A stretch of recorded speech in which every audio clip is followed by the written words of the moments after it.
Chapter 755. Result of scheming against the Dark Lord. Ricky slid the dagger toward Edmund. You have two choices. You can take the dagger and kill yourself. If you do that, we will leave your family alone. Your brother will take over the family. He is not as stupid as you.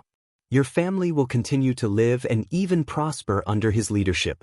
Your family will mourn your death every year, and you'll go as the greatest leader of the right family, said Ricky. Edmund shivered, yet no words came out of his mouth. Each black-robed figure had a murderous glimmer in their eyes under the cloak. Or, you can take the dagger and try to fight for your life. In that case, we will kill you and slaughter the strongest in your family. Your family and women will be vulnerable. Your allies will turn into rivals. They will come to pick the flesh off the bones. Your women will be ravished and sold to the slave traders. Your kids will be orphans and forced to beg for a scrap of food. You will go down in history as the last leader of the right family, Ricky slowly said. You have 5 seconds to make your choice. Ricky leaned back on his chair. Edmund stared back and forth between the dagger and Ricky. 1, 2, Ricky began counting. Edmund slowly picked up the dagger. He had to make a choice for the sake of his family. At that moment, Edmund regretted everything. If he could travel back in time, he would slap the hell out of the person who roped him into going against the Bradley family. There was no fighting against the young man and the dark-robed figures around him. He was at the core formation stage, while each black-robed figure was at the soul refining stage. Any one of them could kill him without breaking a sweat. This group could indeed slaughter all the strongest men in his family. Judging by the young man's look, Edmund could tell he wasn't kidding. 3, 4, Edmund placed the dagger against his throat. Tears rolled out of his eyes. He didn't beg for mercy as he wanted to die with the dignity of a leader. Before Ricky could count to 5, Edmund slashed his own throat. Blood splashed across the table. Edmund's body quivered violently for a few moments before finally coming to a halt. Edmund fell on his table with blood oozing out of his throat. Ricky took a dark cloth from his pockets, wiping off the drops of blood from his face. Good choice, said Ricky. He then looked over his shoulder at one of the black-robed figures. Bring him in, said Ricky. The black-robed figure exited the room and returned to the room with a red-haired man who shared some features with Edmund. He was none other than Edmund's younger brother, Norden. He didn't react like he saw his brother's body just now. On the contrary, Norden watched everything that had transpired, from Ricky's arrival to Edmund's suicide. Ricky walked back to Normand, forcing him to sit on the chair he was sitting on a few moments ago. Ricky grabbed Norden's hair and made him watch Edmund's dead body. You know your brother is lucky. We gave him a choice. But you... Ricky patted Norden's head a couple of times. You are not so much. If you fuck this up, we won't give you a choice but make everything that your brother didn't want happen. Norden's face lost its color. He shivered. And also, you serve the Dark Lord from now on. You want to serve the Dark Lord, right? Asked Ricky. He slowly ran his finger across Norden's neck, pretending to cut his throat open. In utter fear, Norden bobbed his head up and down. His life was more important compared to the Guardian Guild's rule. Yes, I will serve the Dark Lord with every fiber in my body, Norden said. Good answer, Ricky patted Norden on the shoulder.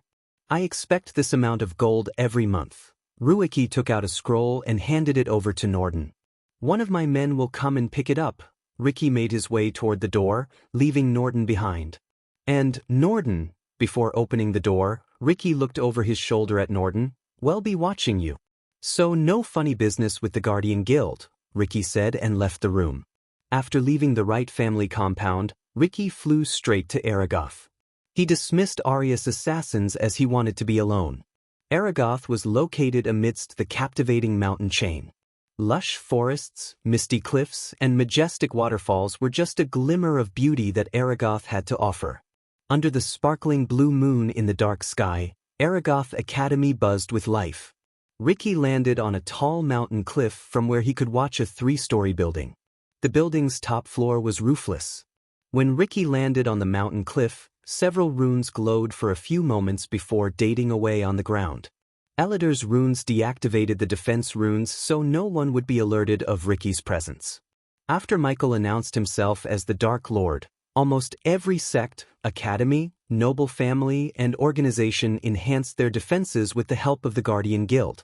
It forced Eladir to form his own group of runemasters to actively work on deactivating these runes. Even though Eladir was a 6-star runemaster, it was difficult for him to face dozens of 6-star runemasters of the Great 8 clans. Under the moonlight, Ricky saw Olivia meditating on the 3rd floor. His heart ached to see his love of life alone.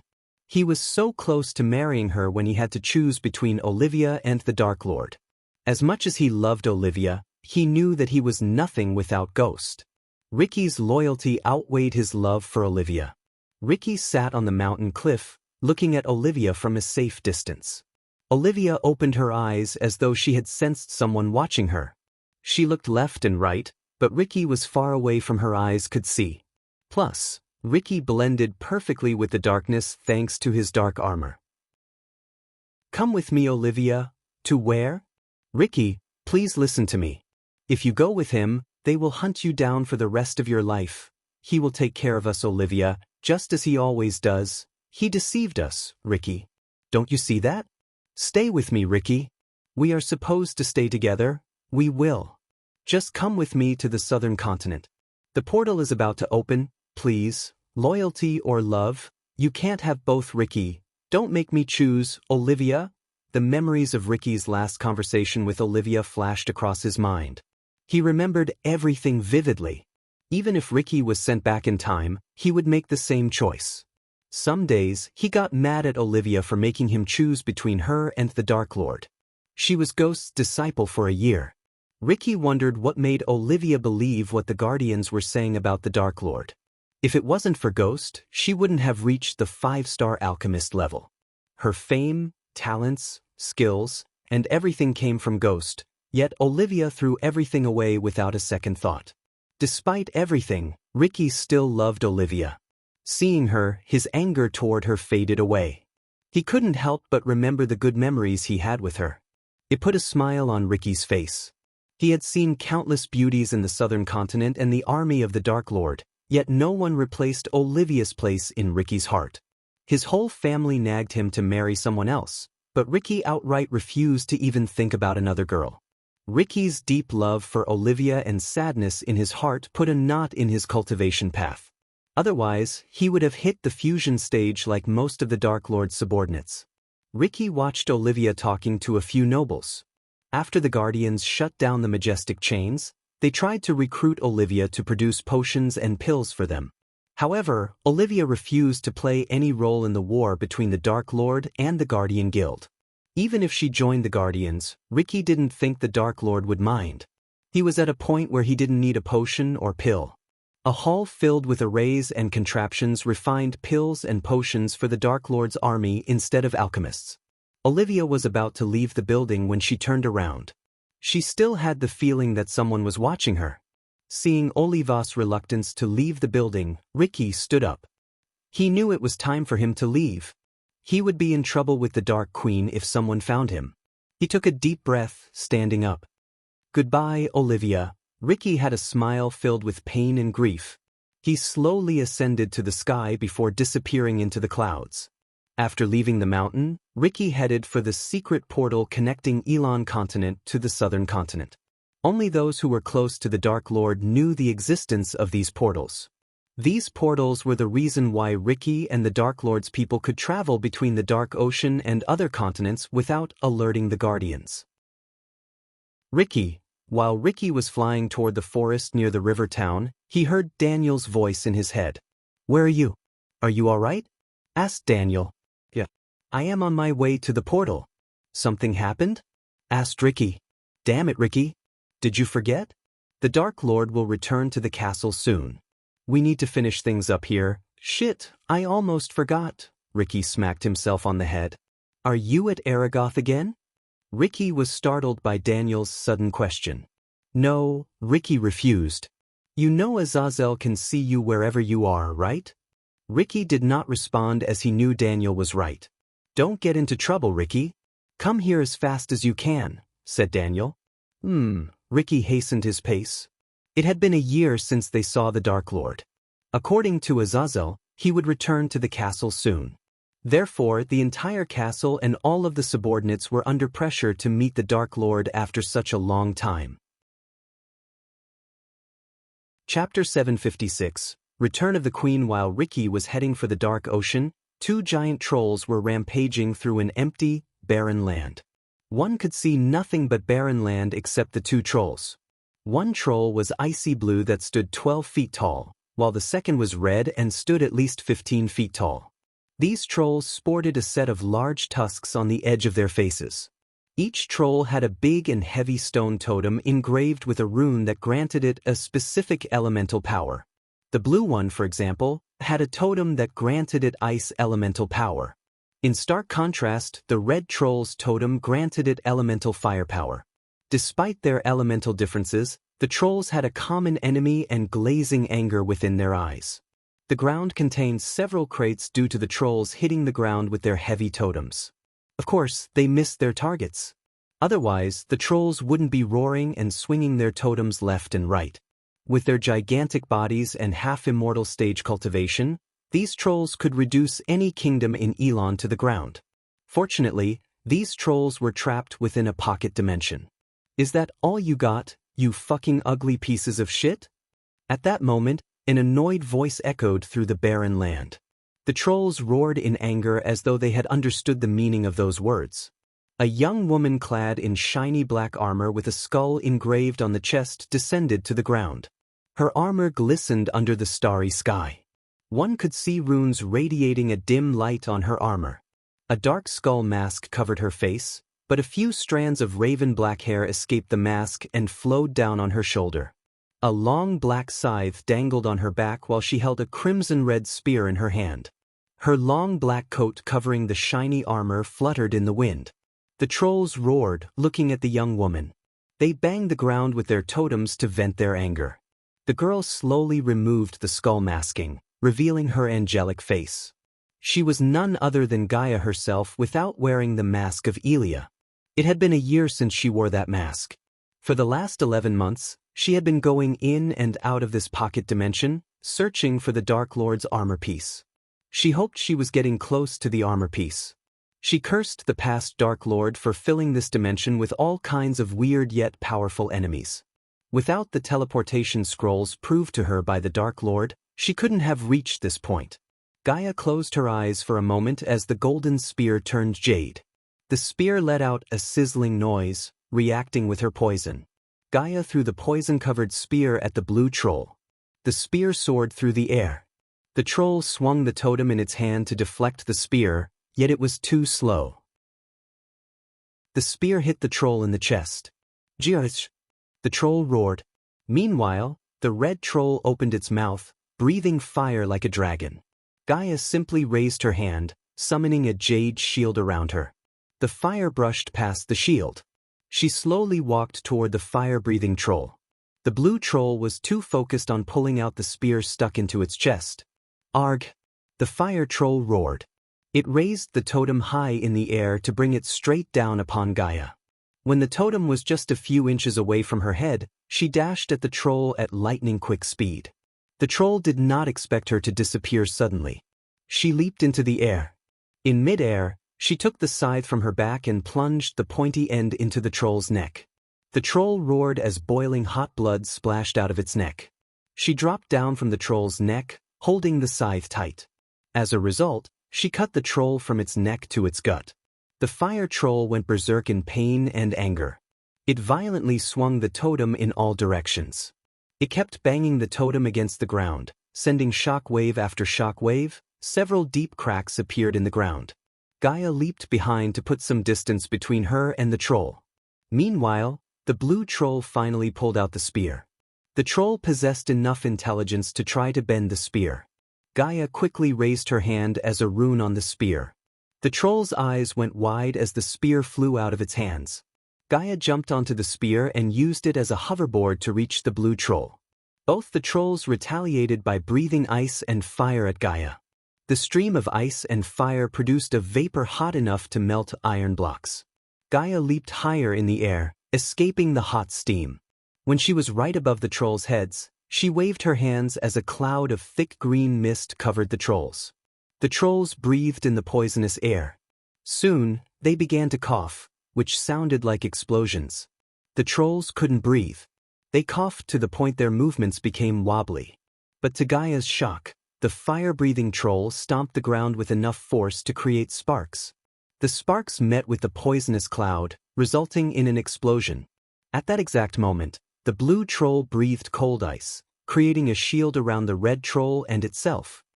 I hate when they use their heads, Gaia rolled her eyes.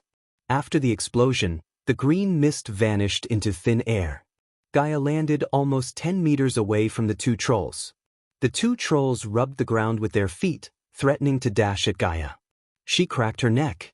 The next moment, she tossed the spear and the scythe to the ground. The trolls were slightly surprised. After throwing away her weapons, she rolled up her sleeves. Up to this moment, she was going easy on the trolls. But that was about to change. Looking at the trolls, she decided to use her new spells. A silvery light enveloped Gaia's wrists.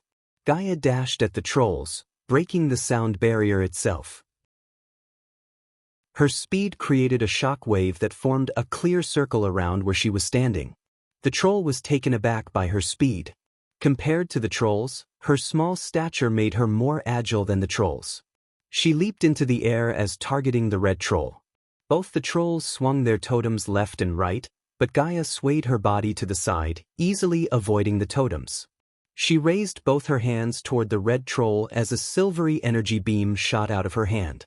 A bright light flashed across the barren lands, making the trolls go blind temporarily. The beam went straight through the totem and penetrated the troll's chest. The troll groaned, collapsing down. Gaia somersaulted in midair before landing on the troll's shoulder. The troll quickly reacted by trying to swat her like an insect. However, Gaia moved easily behind its neck. She then placed her hands on the troll's ear, firing another blast of energy beam. The troll's roar echoed through the barren lands. Anyone could tell how much pain the troll was in by its roar. Gaia did not show any mercy. She fired another energy beam, but this time, she aimed at the blue troll through the hole in the red troll's head. The beam hit the blue troll before it could hit Gaia with the totem.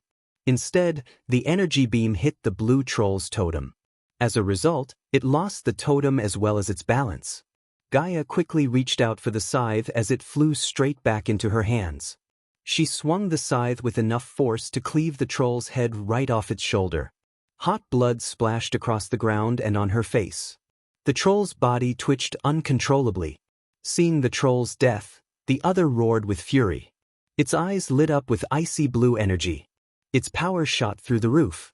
Within a few seconds, the troll went from half-immortal stage level 2 to level 5, which meant the troll had become 3 levels stronger than Gaia. The troll's sudden power-up did not surprise Gaia. She was prepared to face it. She was about to fight the blue troll when an ethereal cobra made of crimson-red energy descended from the sky. The troll was completely off guard. The snake was several times bigger and more powerful than the troll. To Gaia's shock, the snake coiled around the troll, making the troll roar in agony. The snake slowly squeezed the troll as it started to puke blood. Blood and guts gushed out of its body. Little by little, the troll lost its life to a gruesome death. Finally, the light of life faded away from its eyes. When the snake faded away from existence, the troll turned into a bloody mashed pulp. The air reeked of its blood and guts. Gaia rolled her eyes. She swung the scythe to remove the blood on its blade. "I had that under control," Gaia raised her voice. For a few moments, she heard nothing. Silence fell over them until a gentle yet dominant voice answered Gaia. "You were taking too much time," said the voice. Gaia slowly turned around to see a woman resembling Gaia and wearing the same armor as her descending from the sky. "No, I wasn't, Mother," Gaia said with an annoyed smile. Still, Gaia didn't forget to greet Adelia with a big bear hug. Just like Ashton Kane said, Adelia revealed herself right after Michael revealed himself to the outside world. Gaia met Adelia when Michael moved the floating mountain to the southern continent. Since Michael had a cure for vampirism, he cured her without breaking a sweat with the system's help. However, no matter how many times Gaia asked, Adelia never told Gaia about her real father. To everyone's surprise, Adelia was already a half-immortal on the verge of entering the immortal stage when they met her. Ever since she joined the Dark Lord's army, Adelia had been helping the Dark Lord find the god-killing arrows. A year later, Adelia found one with the help of the Dark Lord himself. Chapter 757. City of Mvarian. Gondolin's capital Mvarian was the richest city in the entire world. This was where the Empress of Ar Nithrol Grimfield resided. The city brought shame to the starry sky with its lit-up streets, houses with golden chandeliers, and various lights. From a distance, the city looked like a gem mine filled with various colors of glistening stones. The city reeked of richness. Skyscrapers littered the skyline. The golden wheat field blanketed the land outside the city walls like a golden blanket. Farmer villagers were built within the wheat fields, and these villages made some cities in Elon look like villages. Stress connecting each village and avenues inside the city walls were paved with glistening white stones, giving the pavement a look of a diamond. The city was extremely clean. One would fail to see a single piece of trash on the street. Even the alleyways between two buildings had glowing street lights to prevent unwanted crimes. Anyone who hadn't visited Mvarian would immediately feel like they stepped onto a fairyland because of its surroundings. The north, west, east, and south had a snowy mountain, a lake surrounded by lush forest, waterfalls, and flower fields, respectively. Elves had the majority in Mvarian, but that didn't mean the city had fewer other races of people. On the contrary, the entire Gondolin thrived because of its multi-ethnicity culture, especially in Mvarian, where one could see almost every race walking down the streets peacefully. Even the dark elves and the elves lived in harmony in Gondolin, thanks to the Empress' firm yet fair rule. The city was littered with architectural marvels. There was a grand structural marvel every 2 avenues. For instance, the Empress built a lotus-shaped building that stood 200 meters tall just for the farmers to sell their produce without needing a middleman. This building would open 2 times a month for the farmers. The Empress charged no tax whatsoever for the farmers who sold their produce in the farmers' market. Another example of an architectural marvel was a building built in the shape of a longsword. This building was one of the tallest buildings in the entire world. The building was 300 meters tall from the hilt to the pointy end. But all these buildings were nowhere close to the majestic castle at the city's edge. The castle was built overlooking the entire city atop a man-made hill. Countless broad, round towers dwarfed everything below them. Walls made of slightly glistening white stones, and these walls connected every tower. These walls contained neatly scattered windows and holes for archers and artillery. Even the tallest buildings in the city looked tiny in front of the castle. Granted, there were a few grand big castles in Ar, but this castle would still be bigger and grander than all of them combined. The castle contained several portals to travel from one place to another in the castle because it was too damn big. Without a magically enhanced map and a special rune, a newcomer to the castle would surely lose their way. On top of its majestic architecture, no one had besieged the castle since it was built almost 5,000 years ago. More accurately, no one had tried and lived to tell tales. Every day people would just line up to meet the Empress. Despite her busy schedule, the Empress allocated 3 hours to meet her subjects to hear their hardships if they had any. She was the most beloved Empress of all time. People just adored and worshipped her as a goddess. Unfortunately, the people had to wait for a few days as the Empress left the kingdom to meet with the Supreme Guardian in a secret location. Because of her visit, she missed the annual alchemy competition that's happening in the capital. The last alchemy competition ended up with no winner. Instead, they were attacked by the vampires. It was a black day in the alchemy world. Almost half the alchemists were wiped out by the vampires that day. Only a few survived, thanks to Noah Winston, the current Supreme Guardian. After Ghost revealed himself as the Dark Lord, many theorized that he orchestrated the attack on the alchemist competition from the beginning. The world turned everything Ghost did into an evil, messed-up story. The worst thing was that the world believed everything because the Guardian Guild before Noah took over ensured the people believed everything. However, Noah put a full stop to false stories. The alchemy competition was held in a building made of jade glass. The building resembled a lotus. Each petal had shops, homes for the rich, and halls. Since the alchemy competition attracted thousands of people, the committee decided to hold the event in the center where even 100,000 people could comfortably sit and enjoy the event. Today was the second day of the competition. The rules and format of the competition did not change, but the judges did. Last time, they invited Ghost, Adevan, Gabriel, and Hendrix Gardner as the judges. Obviously, they couldn't invite Ghost this time. So in his stead, they invited the current youngest 5-star alchemist in Elon Continent, Olivia Palmer. Hendrix Gardner and Asian accompanied Olivia Palmer on the stage. Hundreds of fledgling alchemists occupied the stage below them. Since they weren't as experienced as the alchemist who died last year, the competition committee decided to give relatively easier formulas. The front-runners of the competition were Leylon Icarus, Gabriel's disciple, Jennifer Voldegard, and Elmer Genrick, an elf from the prestigious Genrick family in Gondolin. After a year of rigorous practice, Leylon and Jennifer had almost reached the 4-star level. Everyone in the arena was focused on Jennifer and Leylon. Although Elmer performed well enough to reach 3rd place, his technique and purity level did not earn him people's confidence. The elves cheered for Elmer since he was their kind, but they did not have any hopes for him to win the competition. This time, I'll honor my teacher by winning this competition, said Leylon, standing on the field next to Jennifer. Last time, the competition was rigged. I was robbed of my 1st place, Leylon complained. The hall had an array to prevent the cheers and outside noise from the spectators from reaching the competitors. However, if the crowd was silent, they could hear any sound from the field. Unfortunately, they were still buzzing as they failed to hear Leylon's words. Jennifer tried to remain calm.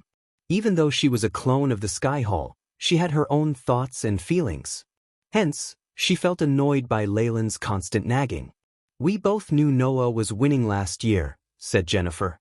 She glanced at Elmer for his thoughts, but the elf was busy cleaning his jade table. Sorry, I didn't know that. But hey, I also knew your sister was working for the Dark Lord, snickered Leylon.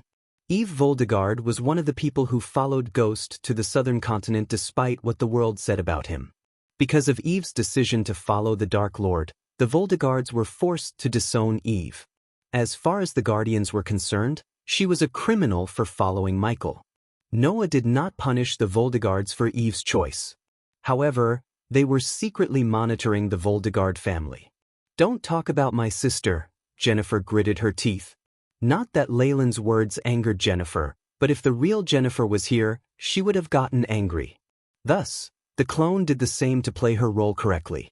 What was the committee thinking when they decided to allow you to compete? Leylon growled. Why do you care since you are so sure about winning the competition? Jennifer replied. Humph, Leylon snickered. On the other hand, Elmer remained silent without putting his nose into their conversation.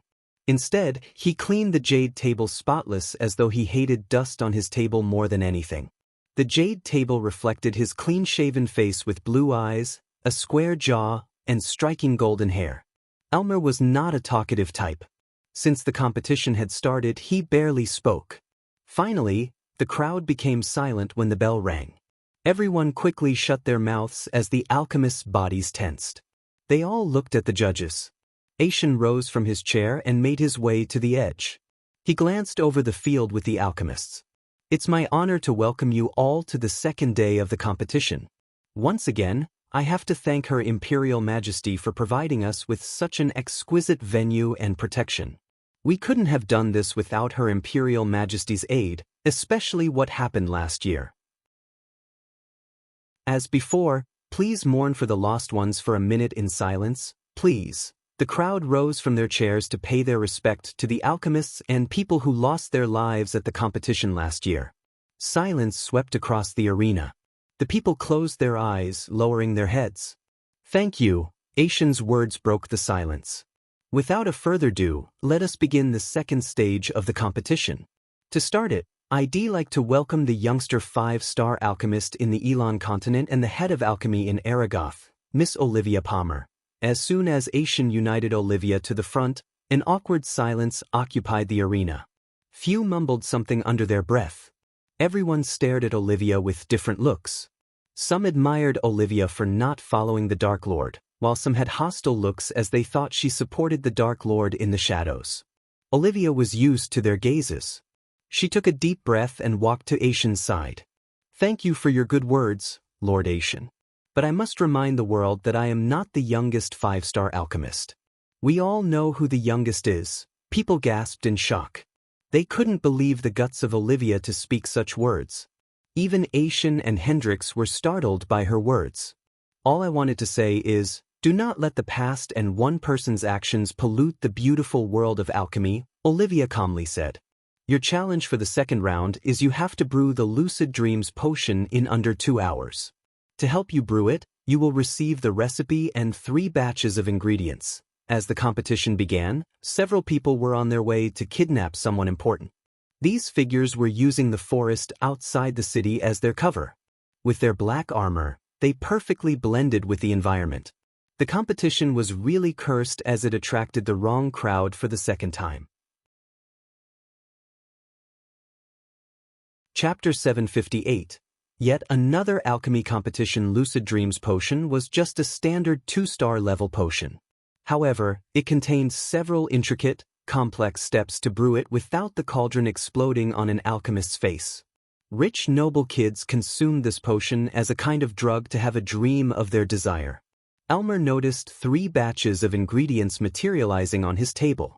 Each batch contained 1 sprinkle of sweet aniseed, 1 tablespoon of snowy clove, 6 bits of sun shiso, 4 teaspoons of winter seed, and 1 cup of knot petal. "Piece of cake," Leylon snickered. As the last disciple of Gabriel, he could brew such a simple potion in his sleep. Every challenge Leylon tackled boosted his confidence to another level. In Leylon's excitement, he failed to notice Elmer's strange, amused smile. The smile disappeared as fast as it appeared. "Beat the sweet aniseed as you do with your enemies and put the result in a container," Leylon mumbled under his breath. He didn't even look at the recipe scroll. "Add a sprinkle of liquid ice to turn it into messy water, then add the snowy clove all at once and make sure you don't leave any remnants." Leylon continued to work his magic on the ingredients. Despite being a clone, Jennifer was extremely well-versed in alchemy. She was slower than Leylon but so much faster than Elmer. Fill the cauldron with unsalted seawater, add the mixture and bring it to a boil, freeze it, and bring it to a simmer. Let it reduce by half before adding the sun shiso and winter seed. Mix both together first, then add all at once. While Leylon was brewing the potion, a tinge of sorrow rose in Olivia's heart. A year ago, she was beside Ghost, her teacher, and watched the competition. She still couldn't believe her teacher was the Dark Lord the entire world was afraid of. When she thought about Ghost, she had nothing but pleasant memories. Without him, she couldn't have reached her current state. Every day, she asked herself whether he really helped her or used her for his own benefit. Unlike Ricky, she couldn't drop everything and follow the Dark Lord to be a criminal wanted for the rest of her life. For some strange reason, she felt Ghost was watching her from somewhere in this arena. But she quickly dispelled the feelings as the arena was protected with all kinds of defense arrays and runes. It was impossible for the Dark Lord to step into the arena. Little did she know that the Dark Lord was in the arena and closer to her than she thought. "Are you all right, Miss Palmer? You look a bit worried," asked Hendrix Gardner. He was the 6-star alchemist who almost lost his life to the vampires. The reason he was sitting here alive was Michael. Unlike Gabriel, Michael did not want Hendrix dead. "Nothing," Olivia shook her head. "You remembered him, didn't you?" Hendrix surprised Olivia with his question. "No, Lord Hendrix. Why would you say that?" Olivia creased her brows. Hendrix leaned closer to her. "Friendly piece of advice. Every coin has 2 sides," Hendrix whispered to Olivia. For a moment, she almost doubted Hendrix to be one of the Dark Lord's minions. Even if he was, Olivia had no way of knowing. But this was the first time anyone had talked about the Dark Lord without fear in their eyes. In the meantime, Leylon completed half of the process. The wide grin on his face told everything. Reheat what by now is a foul liquid, mix in the knot petal, and let everything rest for 15 minutes. You could do something else in the meantime, like laughing at how pathetic the rest of them are. Leylon laughed at Jennifer and Elmer, who hadn't even finished refining the ingredients. 2 hours flew by in a blink of an eye. As expected, Leylon had the highest purity rate, followed by Jennifer and another new alchemist. Elmer placed 6th in the ranking. He barely avoided elimination by purity. After the results, the second day of the competition ended. The judges dismissed the alchemists. Most of them stayed in the building. Instead of staying in the room allocated to him, Elmer went outside. When she stepped out, he met a silver-haired elf surrounded by knights. The elf was at the soul refining stage and radiated an aura of a born leader. There he is. Took you long enough, Elmer. The elf greeted Elmer with a stoic face. Lord Hammond, Elmer bowed deeply, showing his respect. You still in the competition? Hammond tilted his head. He was an elder in the Genric family and the man who brought Elmer to the family. Apparently, Elmer said. Brother Elmer. Suddenly, 2 elven kids jumped out of the carriage behind Hammond. They were twins. One was a silver-haired boy, and another was a golden-haired girl. They were just 7 years old who loved to play with almost anyone. Voron and Eva? Elmer was surprised by the kids. Usually, these two wouldn't leave the family compound for security reasons. The kids hugged each of Elmer's thighs as Hammond sighed. I have an important task for you, Elmer. You need to get them to Genric family safe house. Did you win, Brother Elmer? Nah, he lost. The kids played with Elmer. Why me? Elmer asked Hammond. Because I said so, and I must be somewhere else, said Hammond. You expect me to ride in the carriage with them? We cannot fly until we cross the border, remember? Looking at Elmer's worried face, Hammond patted him on the shoulder. Quit worrying. My guards will be with you all the time. Just take a quick nap inside, and when you wake up, you'll be at the manor. It's not like I have a choice. Elmer rolled his eyes. Come on, kids. Get inside. Elmer pulled the 2 kids away from his legs by their collars. That's the spirit. Hammond patted Elmer on the back as Elmer opened the carriage door for the kids. I will see you soon, Lord Hammond. Elmer bowed before getting inside the carriage with the kids. Hammond signaled a couple of his men to get on the carriage. Inside the carriage, Elmer sat in silence without indulging the twins in their silly games. The carriage slowly moved away from the arena, leaving Hammond and his men behind. Something felt off to Elmer. The twins were the heir of Genric family, yet Hammond only sent 2 guards with them. However, a bigger party might attract unwanted attraction. No one would bother to think twice about a carriage with 2 soul refiners in the R continent. When Elmer thought like that, Hammond's actions made sense. Elmer looked at the sky from the window. The sky was unusually cloudy as though heavy rain was due. He hoped to reach the manor before the rain. Brother Elmer, come play with us, said Voron. He climbed on Elmer's back and played with his pointy ears. Since they were kids, their ears were not as pointy as Elmer's. Instead of playing, why don't you 2 meditate? It's good for both your brains and souls, said Elmer. The kids shook their heads as Elmer expected. He let them do whatever they wanted and focused on the bustling streets. As time passed, they exited the street. The lush green field was in stark contrast to the busy streets of Mvarian. Soon, the field extended into lush forest. Everything became dark after they entered the woods. The forest was small, thick, and blooming.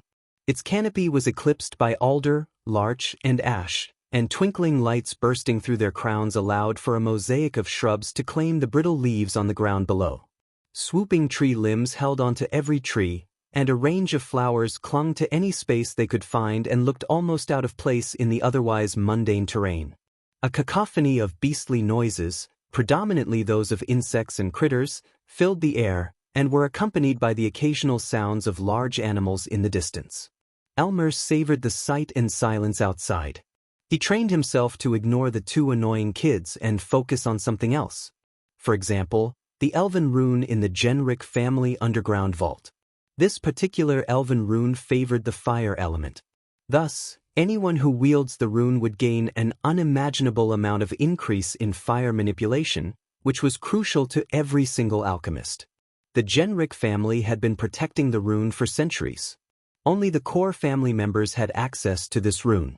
Winning the alchemy competition was one way of getting access to the rune. That was one of the reasons why Elmer decided to compete in the competition. As Elmer was focusing on the passing trees, his ears twitched. "Do that again," Eva shouted excitedly. Elmer heard rustling wind and a strange howling sound. "Did you hear that?" Elmer heard the guards outside murmur. "I think we've been followed," said another guard. The two kids were too busy playing with Elmer's ears to hear the guards. "How far are we from the border?" asked a guard. "Not very far," said the marriage driver. Elmer realized something was wrong. He creased his brows. "You too." Elmer grabbed the kids by their necks as though they were his kittens. "Stay here," said Elmer. "Are we going to play hide and seek?" asked the boy. "Kinda." Soon the carriage sped up.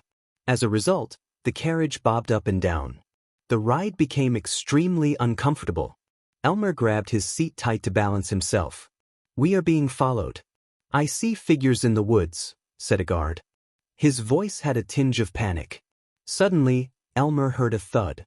"Hey Dash!" Another cry resonated in the area but was cut short abruptly. Elmer felt the carriage slowly coming to a halt. "Why are we stopping?" asked Eva. "Aren't we playing hide and seek?" asked Elmer. "Really?" The kids' faces lit up. They had been nagging Elmer to play with them since they first met. So when Elmer agreed to play, they were so excited. "Just, I am going to close my eyes, and you are going to hide within this carriage." "Where do we hide in here?" Eva complained. "I don't know, but that's the rule." "To make it a fair game, I will step outside," said Elmer. Having no choice, the kids nodded. Finally, Elmer opened the door and stepped outside the carriage. They were in the middle of nowhere. When Elmer walked to the front, he saw an arrow sticking through the driver's head. The very next moment, several figures dressed in dark armor stepped out of the shadows. Each of them was at the soul refining stage level 5. Elmer counted at least 12 of them standing around him. "The kids inside?" one of the dark-armored figures asked Elmer. "Hand them over to us, and we will kill you painlessly," the figure threatened Elmer. Michael will make his appearance in the next chapter. Stay tuned. Chapter 759, Dark Lord returns. "No can do." Elder shook his head. He wasn't going to hand over the twins to these people. He may have been cold toward the kids and didn't like to spend time with them, but the kids adored him. His heart simply refused to give the kids to the strangers. The black-robed figures chuckled. The elf before them was just at the core formation level 1. They could kill him without breaking a sweat. Nonetheless, the black-robed figures saw no signs of fear in the elf's eyes. Elmer cracked his neck. "Kill this fool and take the kids," the black-armored man ordered one of his men, who stood a couple of meters away from Elmer. The black-armored figure unsheathed his dagger. He strolled toward Elmer playing with his dagger. The black-armored figures expected Elmer to cast a spell or at least poise to defend himself. Contrary to their expectation, Elmer remained still. The black-armored figures thought Elmer had frozen by fear. The black-armored figure raised the dagger before plunging it onto Elmer's back. To the man's shock, the dagger shattered into pieces when he stabbed Elmer. His hand went numb. He felt like he stabbed a concrete block. The man was completely off guard. His eyes widened behind his mask. The trees in the forest swayed as an ominous feeling swept across them. They heard wolves howling in the distance. Thunder rumbled alongside the wolves. Suddenly, the black-armored figures saw Elmer's eyes turn completely black. Black bolts of lightning crackled around his body. Slowly, the area around the carriage grew darker and darker. The black-armored figures took a step back in fear. They had a bad feeling seeing the darkness around them. Elmer's expressionless face changed. Instead, a devilish grin emerged on his face. Chill ran down the black-armored men's spines. They trembled in utter fear. Suddenly, everything turned completely black for a moment. When the darkness disappeared in a flash, Elmer disappeared from their sight. The men looked around frantically. The forest once again became completely silent. "Brother Elmer, we are ready. Come find us." The playful voice of the kids cut through the ominous silence. "Keep hiding, kids. I have to clean up a few rodents. The black-armored men heard Elmer's voice echo through the forest. However, they couldn't locate him. Rodents. We do not want them in here, said the kids. I am sure you don't, said Elmer. The black-armored figures unsheathed their weapons. A breeze of wind brushed past them. They didn't even blink. Fear crept into their hearts. Where a black-armored man tried to shout, but his shout was cut short abruptly. His head exploded into red mist. The rest were startled. They had no idea what just happened. Under their shocked gazes, a thin veil of energy appeared around the carriage. He's dead. It happened, one of the men stuttered. Everyone trembled to see the blood spewing out of their friend's neck. One moment he was fine, and the next, his head exploded like a watermelon. Once again, a breeze of wind brushed past them. Following the wind, another head exploded. The black-armored man who stood beside the man fell down in shock. Blood splashed across his face and the ground. Yet, they didn't see what just happened. One by one, heads exploded. Fuck it, some dropped everything they had and tried to run into the woods. But a dark beam came out of nowhere and penetrated their heads. They died instantly. Only one survived the quick massacre. The one who survived tried to crawl under the carriage but couldn't go through the energy shield. It was like an invisible wall. No matter how hard he tried, he couldn't even move an inch forward. The man's heart skipped a beat when he saw Elmer behind him. Elmer lifted up the black-armored man by his neck. "Who are you?" the man mumbled. Elmer snatched the mask off of the man's face. After removing the dark mask, a man with a gray stubble beard and brown eyes stared at Elmer. The man's eyes almost popped out of their sockets as Elmer's face slowly transformed. His pointy ears grew shorter, resembling human ears. The silvery hair turned black.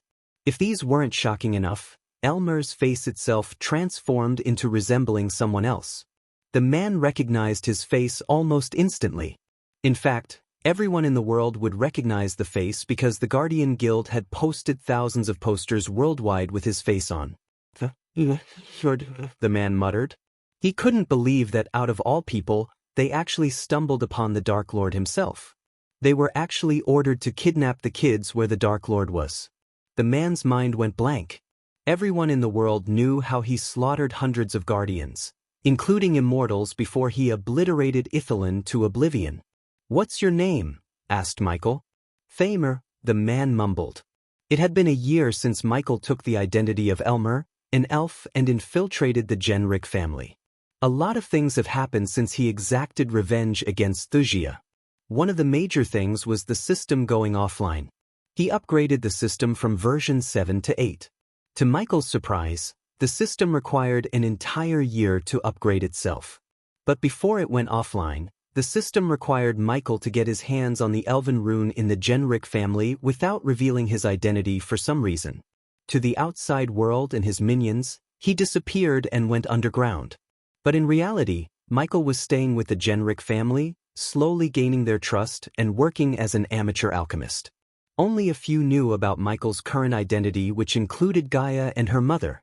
While he was living with the Genric family, Gaia and her mother continued the search for the god-killing arrows and his armor pieces. Michael was so close to getting access to the secret vault, which was protected with all kinds of runes and arrays, that even Eladir had trouble breaking them. Since the system strictly advised Michael not to reveal himself, he didn't take the risk of letting Eladir take a crack at the arrays and the runes. Hence, Michael chose the good old ways. To be honest, Michael loved the fresh air. He let his subordinates handle everything back in the southern continent. The Guardians poured all the resources into finding him in the southern continent while Michael lived right under their noses. Plus, he was able to get a good understanding of Ar and Empress Nithrol Grimfield. Unfortunately, because the system went offline, Michael couldn't break through to the immortal stage.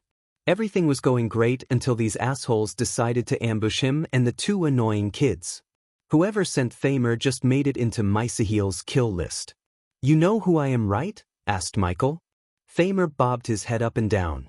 "So you know what I can do to you and everyone you know and care about?" Michael's eyes glimmered with killing intent. Thamer's heart skipped a beat. But I will give you a chance to avoid all that bloodshed. Answer my questions and I won't kill your loved ones. Do you understand? Thamer did not understand as Michael tightened his grip around his neck. Do you understand? Michael's voice became demonic for a moment. Yes. Thamer immediately nodded in utter fear. Who sent you? Michael asked the simple and the most obvious questions. Considering his time in the Genric family, he could say the Genric family had no enemies hostile enough to kidnap the twins. A criminal act like this would get them the most brutal punishment there was from the Empress herself. The Empress was kind and brutal at the same time. Her war gods would go to any lengths to find out the kidnappers and bring them to justice. These war gods were the main reason why Gondolin had so few criminals. But if someone had sent people after the twins to kidnap them despite everything, Michael wanted to know who this daredevil was. Hammon, Lord Hammon sent us, Thamer blabbered almost immediately without a second thought. The Dark Lord frightened him more than Hammon ever did. That fucking rat. It seems I am not the only one with hidden agendas in Genric family, said Michael. Where do you plan to meet Hammon again? In a cabin not very far from here, Thamer answered Michael truthfully. Luckily for Thamer, Michael saw no signs of him lying. Otherwise, Thamer would be on the ground dead without a head. Finally, after hearing Hammon plan the ambush, Michael wanted to know why. He had a strange feeling that he could use Hammon to speed things up. Michael turned his gaze toward the carriage. With a flick of his wrist, he took out a silvery vial from his space ring. He threw the vial at the carriage as it shattered on the ground. Puffs of white smoke emerged from the broken vial and floated into the carriage. Take the kids to Hammon as you planned. If he asks about Elmer, tell Hammon you killed him. Got it? Thamer nodded frantically. Michael finally released his grip around his neck as Thamer collapsed down. He coughed several times. The rosiness slowly returned to his face. He picked himself up and slowly walked toward the carriage. When he got close, the energy shield around the carriage faded away. Go on, said Michael. Thamer opened the carriage door. To his surprise, the kids were sleeping on the couch. More accurately, they lost consciousness by inhaling Michael's knockout gas. Eventually, Thamer picked up the two kids and returned to Michael. Michael looked at the twins peacefully sleeping on Thamer's shoulder. He then took out a scroll and tore it in half. Suddenly, several runes materialized in the air. We are free to fly to the cabin, said Michael. Thamer led Michael through the woods toward Hammon's cabin. He didn't dare to utter a word or try to lose the Dark Lord. He knew messing with the Dark Lord would only lead to his death. Thamer just wanted this nightmare to end. He had already lost his men and did not want to lose his life too. On the other hand, Hammon was waiting for good news inside his cabin. Little did he know the Dark Lord was coming to greet him. Chapter 760, Dwarven Mercenaries. Michael followed Thamer through the woods. He always had doubts about Hammon. Not that Hammon showed any anger toward the Genric family, but he obeyed every single command they issued to the last letter. It felt too good to be true to Michael. Of course, Michael ordered Arya to investigate Hammon when he had his doubts, but Arya found nothing incriminating.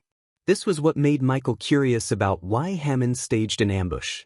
That elf was willing to sacrifice Elmer. After flying through the woods for almost 30 minutes straight, Michael noticed a wooden cabin in the middle of nowhere. The cabin perfectly blended with its natural surroundings and was almost hidden from the naked eye. Veins and moths entangled around the cabin, hiding it with their green. Since the cabin was outside the no-fly zone, Hammon was able to fly to the cabin with his men. Hence, Michael saw neither carriage nor horses outside. Go ahead, Michael gestured at Thamer to go to the cabin first. Instead of following Thamer behind, he decided to stay behind and see Hammon's true face for a change. Thamer nodded before flying straight to the cabin. Standing outside the cabin, Thamer knocked on the door. Thamer, Michael heard Hammon's voice coming from within the cabin. It's done, said Thamer. Finally, the cabin door opened. Michael stayed hidden in the woods, looking at Hammon opening the door. Michael scanned the cabin to realize Hammon had brought backup with him. But they didn't look like Hammon's personal guards from the Genric family. These guards wore some kind of flaming armor. Moreover, they were shorter than an average human.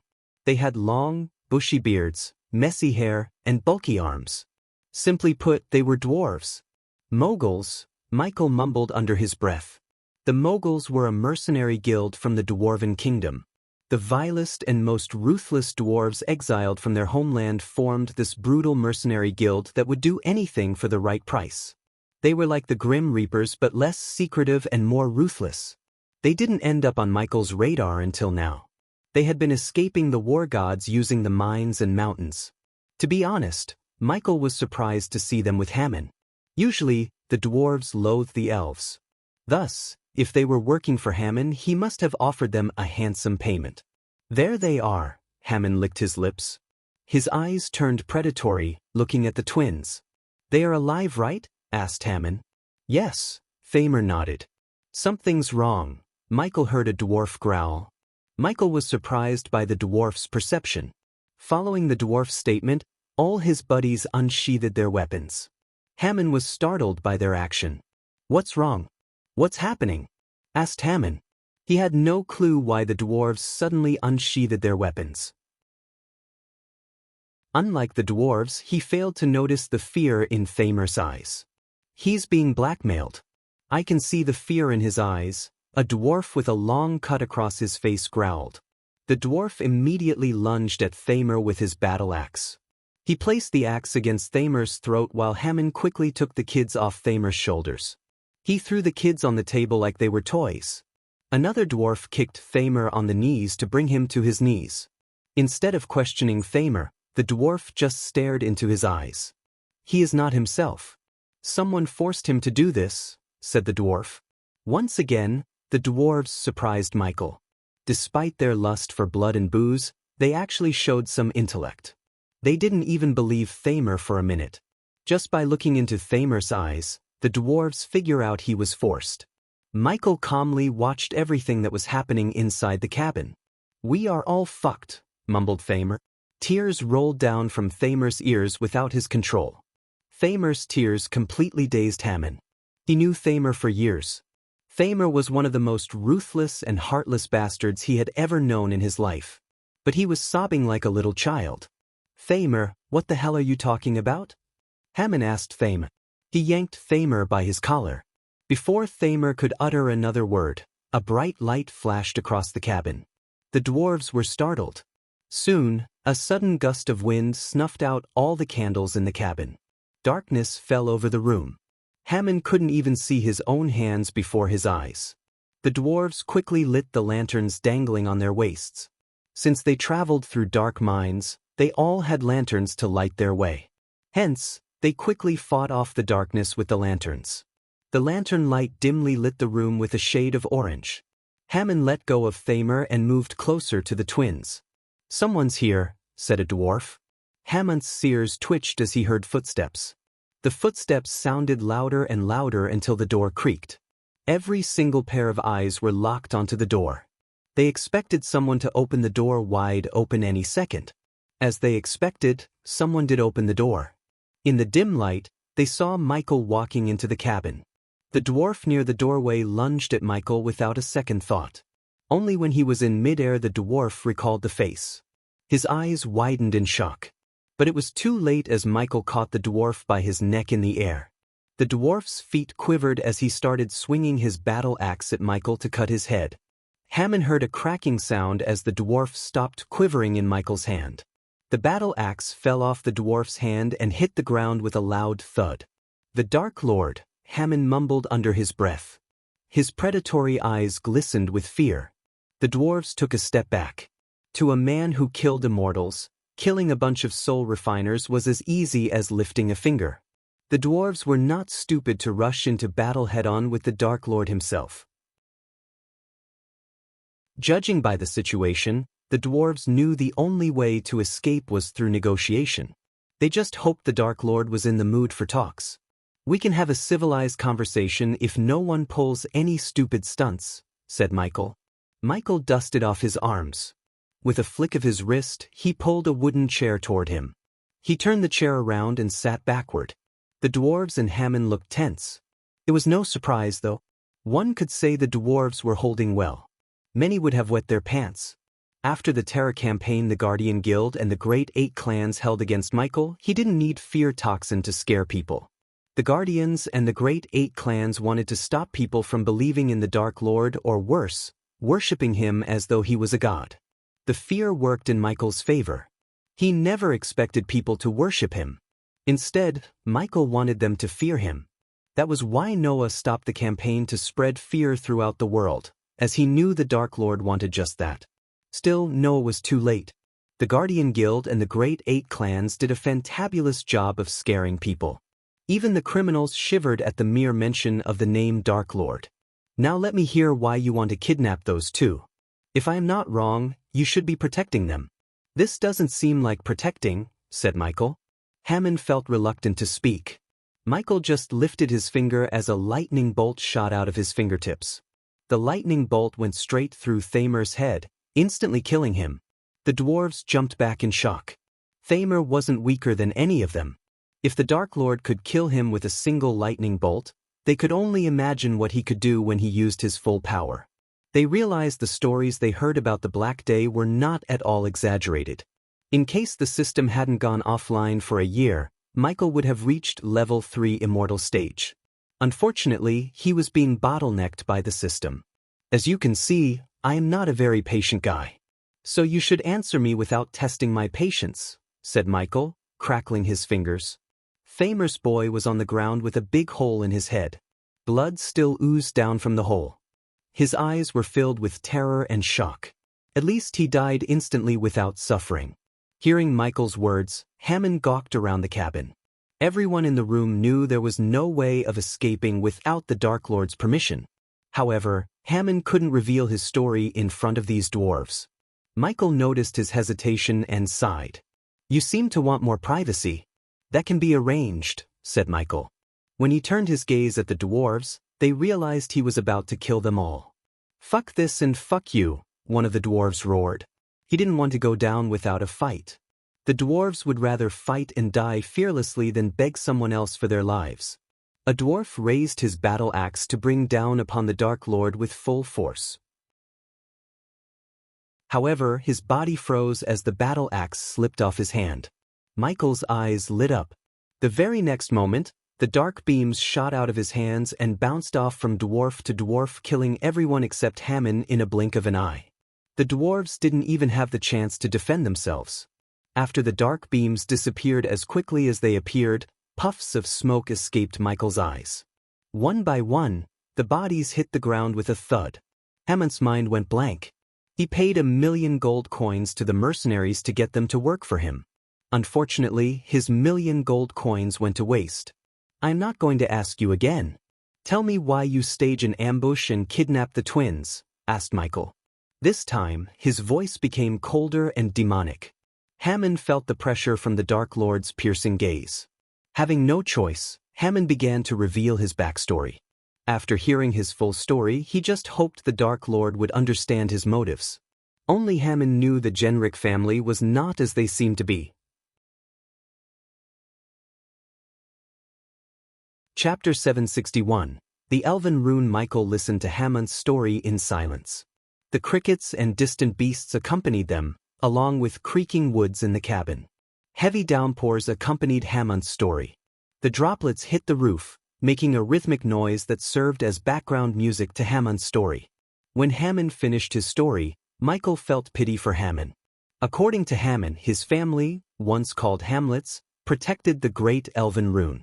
The rune was passed from generation to generation. It was their sole duty to protect the Elven Rune. Apparently, there was a blessing hidden within the Elven Rune. The blessing gave whoever keeps the family healthy and prosperous. Therefore, Hamlets led a very good life in the Azer continent. Hamlet was only a child when his house leader brought his best friend 100 years ago to the Hamlet Manor. He trusted his best friend enough to reveal the existence of the Elven Rune. At that time, he did not know the Elven Rune kindled the fire of greed in his best friend's heart. A few days later, someone murdered the house head in his own manor and stole the Elven Rune. The Hamlets scoured the continent for the rune but did not find a single clue.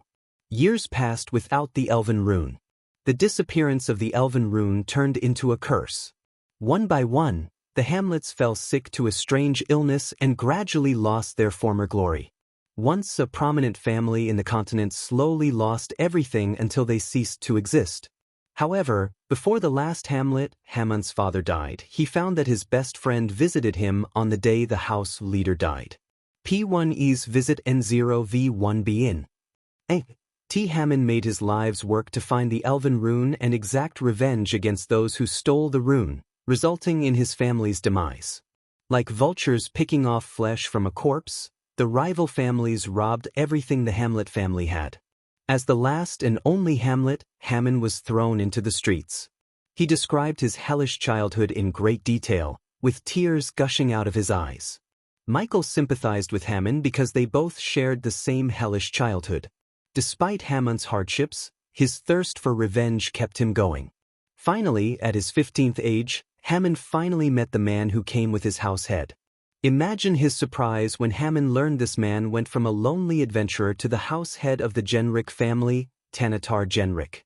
Although Hamon did not remember the name he used when he came to his home, he was pretty sure it wasn't Tanatar Genric.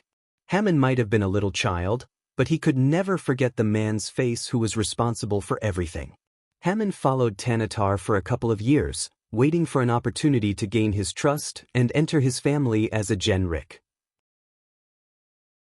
Eventually, Hamon received a chance to save Tanatar's wife from a bunch of bandits. Since Tanatar loved his wife so much, Tanatar felt so great to the point where he accepted the orphan Hamon into his family. Hamon slowly worked his way up, slowly gaining everyone's trust. It took Hamon 100 years to reach the point where he is now. Michael admired Hamon's resilience. All these years, he lived with the people who were responsible for his family's destruction.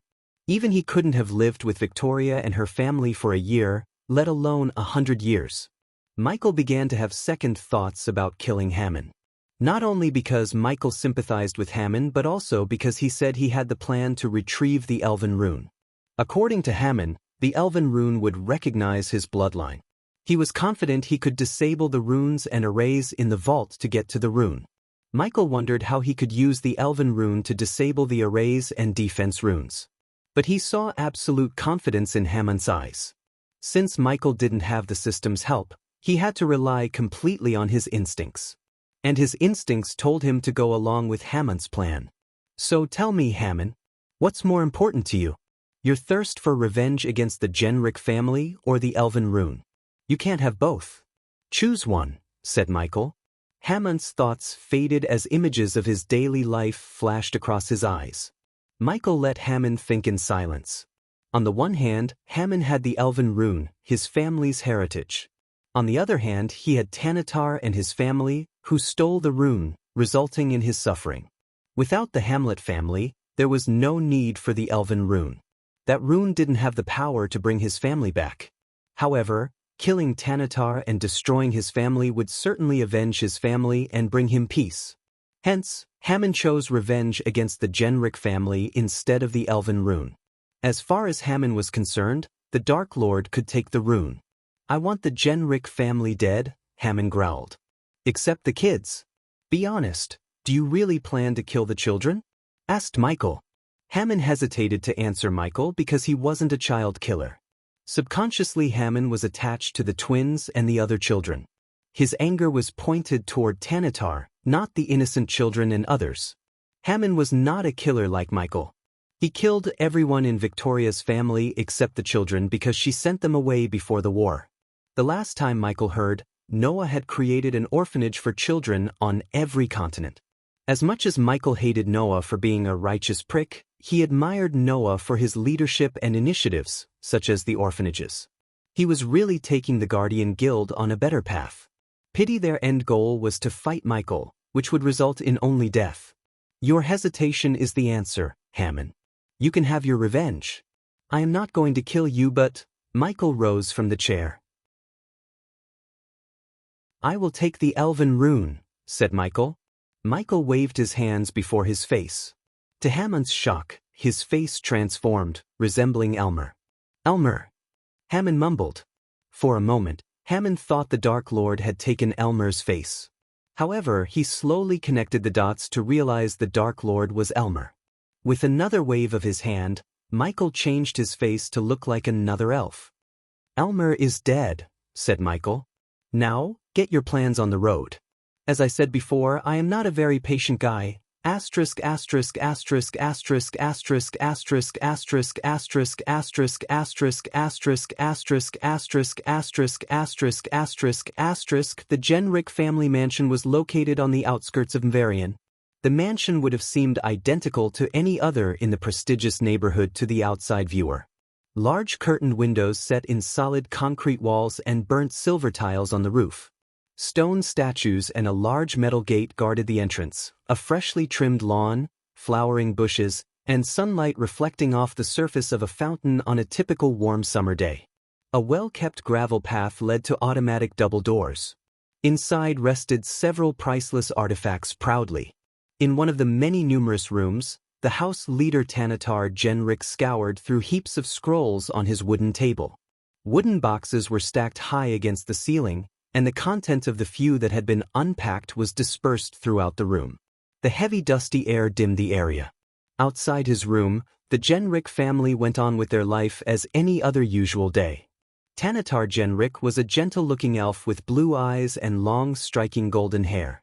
Despite retiring from being an adventurer 100 years ago, he still had muscles underneath an inch of fat. One could easily see the deep scar on the side of his neck. Tanatar liked to be left alone in his storeroom. In this room, only he and the thousands of scrolls in which one might hold an answer to his long search.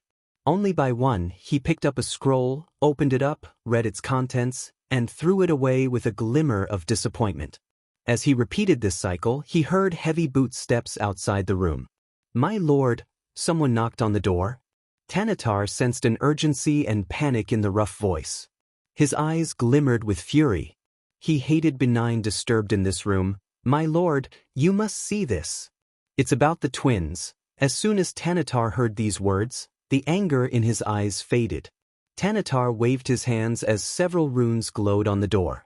Soon, these runes faded away, unlocking the door. The door clicked open. "My lord," a soldier rushed into the room and dropped to his knees. He reached out a scroll toward Tanatar. Tanatar immediately frowned, looking at the blood stains on the scroll. Tanatar picked up the scroll and opened it up to read its contents. While reading the scroll, Tanatar's body trembled. He collapsed onto the chair behind him. The soldier's body jerked as Tanatar banged the table. The mountain of scrolls crumbled down, making the room messier. "Show me the box." Tanatar stood up. He followed the soldiers to the front lawn, where he saw several soldiers and family members gathered around. "Move aside, Lord Tanatar is here." Everyone moved aside, making way for Tanatar to the wooden box on the ground. The air around the box reeked of blood. The soldiers already had the box opened. When he reached the box, Tanatar saw a severed head with open eyes staring at him. "It's Sira, my lord," said the soldier who led Tanatar here. Sira was one of Hamont's personal guards. "This note was in the box, my lord." Another soldier handed over a blood-stained note to Tanatar. "If you want to see your children alive and not as heads in boxes, come to the Lonely Mountain." Tanatar read the words on the note. His voice trembled. He started to realize his kids were kidnapped slowly. Just the blood on the note alone shook Tanatar to the core. At that moment, he couldn't think as a veteran adventurer or a leader but as a father. He failed to keep his stoic wall around him. Thinking about his children in danger made the wall crumble down. For a few moments, his mind went blank. "My lord, what does the note say?" a soldier asked with worry. The soldier's words pulled Tanatar out of his dazed state. "Gather our men, we are going to the Lonely Mountain." Tanatar barked his order at his men. "Lord Tanatar, what happened? What's the meaning of all this?" One of his core family members asked Tanatar. "Voron and Eva." Tanatar's words didn't come out through the lump in his throat. "What happened to them?" the elves panicked. "They were kidnapped." Tanatar barely finished his words, shaking everyone to their core. While Tanatar and the others were gathered at the front lawn, Hammond entered the mansion via a secret path only known to the elders. Michael accompanied Hammond as one of his personal guards. Michael followed Hammond behind a dimly lit underground passage. "The vault is just around the corner," said Hammond. Chapter 762. Two sides of the coin. Michael followed Hammond until he reached a giant door made of some kind of silver metal.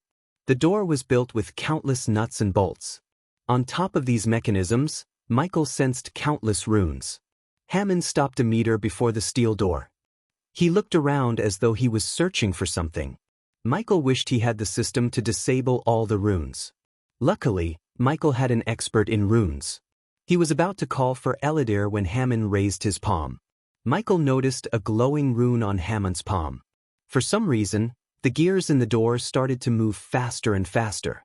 Additionally, icy blue runes began to radiate brighter light on the door. Michael heard these mechanisms rolling within the door. Hammond slowly moved his palm toward the door.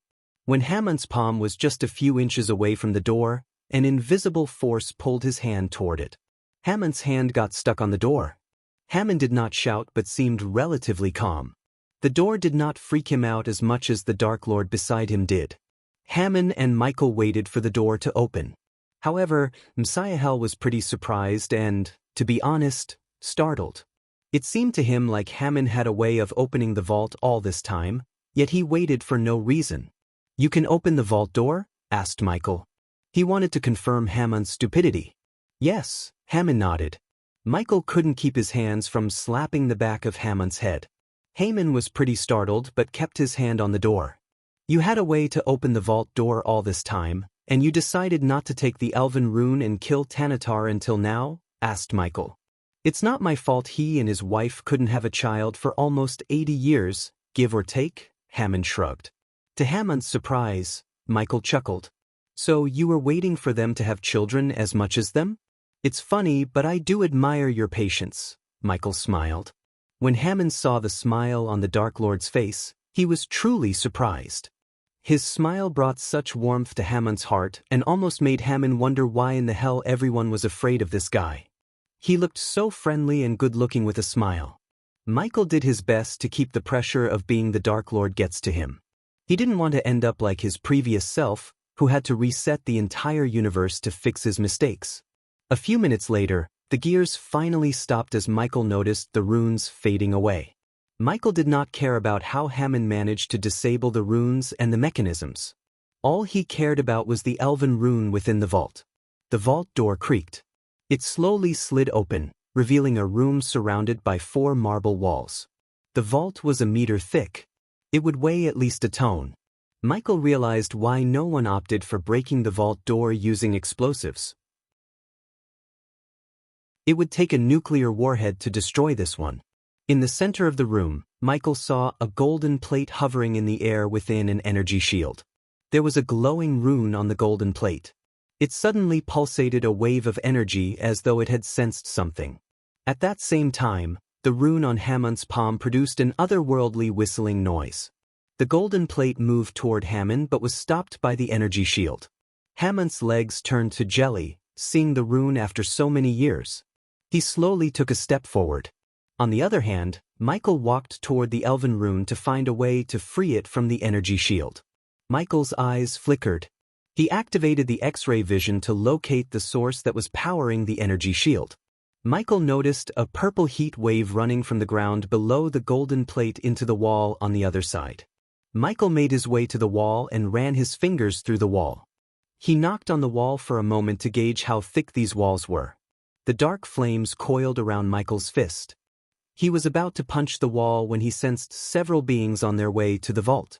Michael slowly turned around to welcome the party while Hammond walked toward the rune in slow motion. "Hammond!" Suddenly, a dominant voice echoed through the empty vault. The voice snapped Hammond out of his daze. His body became rigid. Hammond slowly turned around.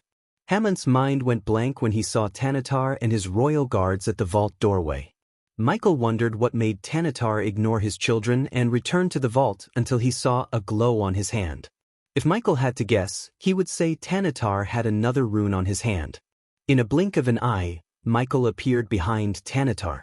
The soldiers were caught off guard by his speed. Before they could react, Michael shut the vault door, trapping Tanatar alone in the vault with them. Normally, it would take spells and special arrays to shut the door coals because it was too damn heavy. But to Michael, this steel door was no different than a wooden door in a tavern. Even the half-immortals of the same level as him didn't possess such godly strength. His raw strength was another perk of being a god. Tanatar was startled. "My lord! Open this door! Lord Tanatar!" The soldiers shouted from outside, yet only Michael could hear them. To Hammon and Tanatar, it was all silence.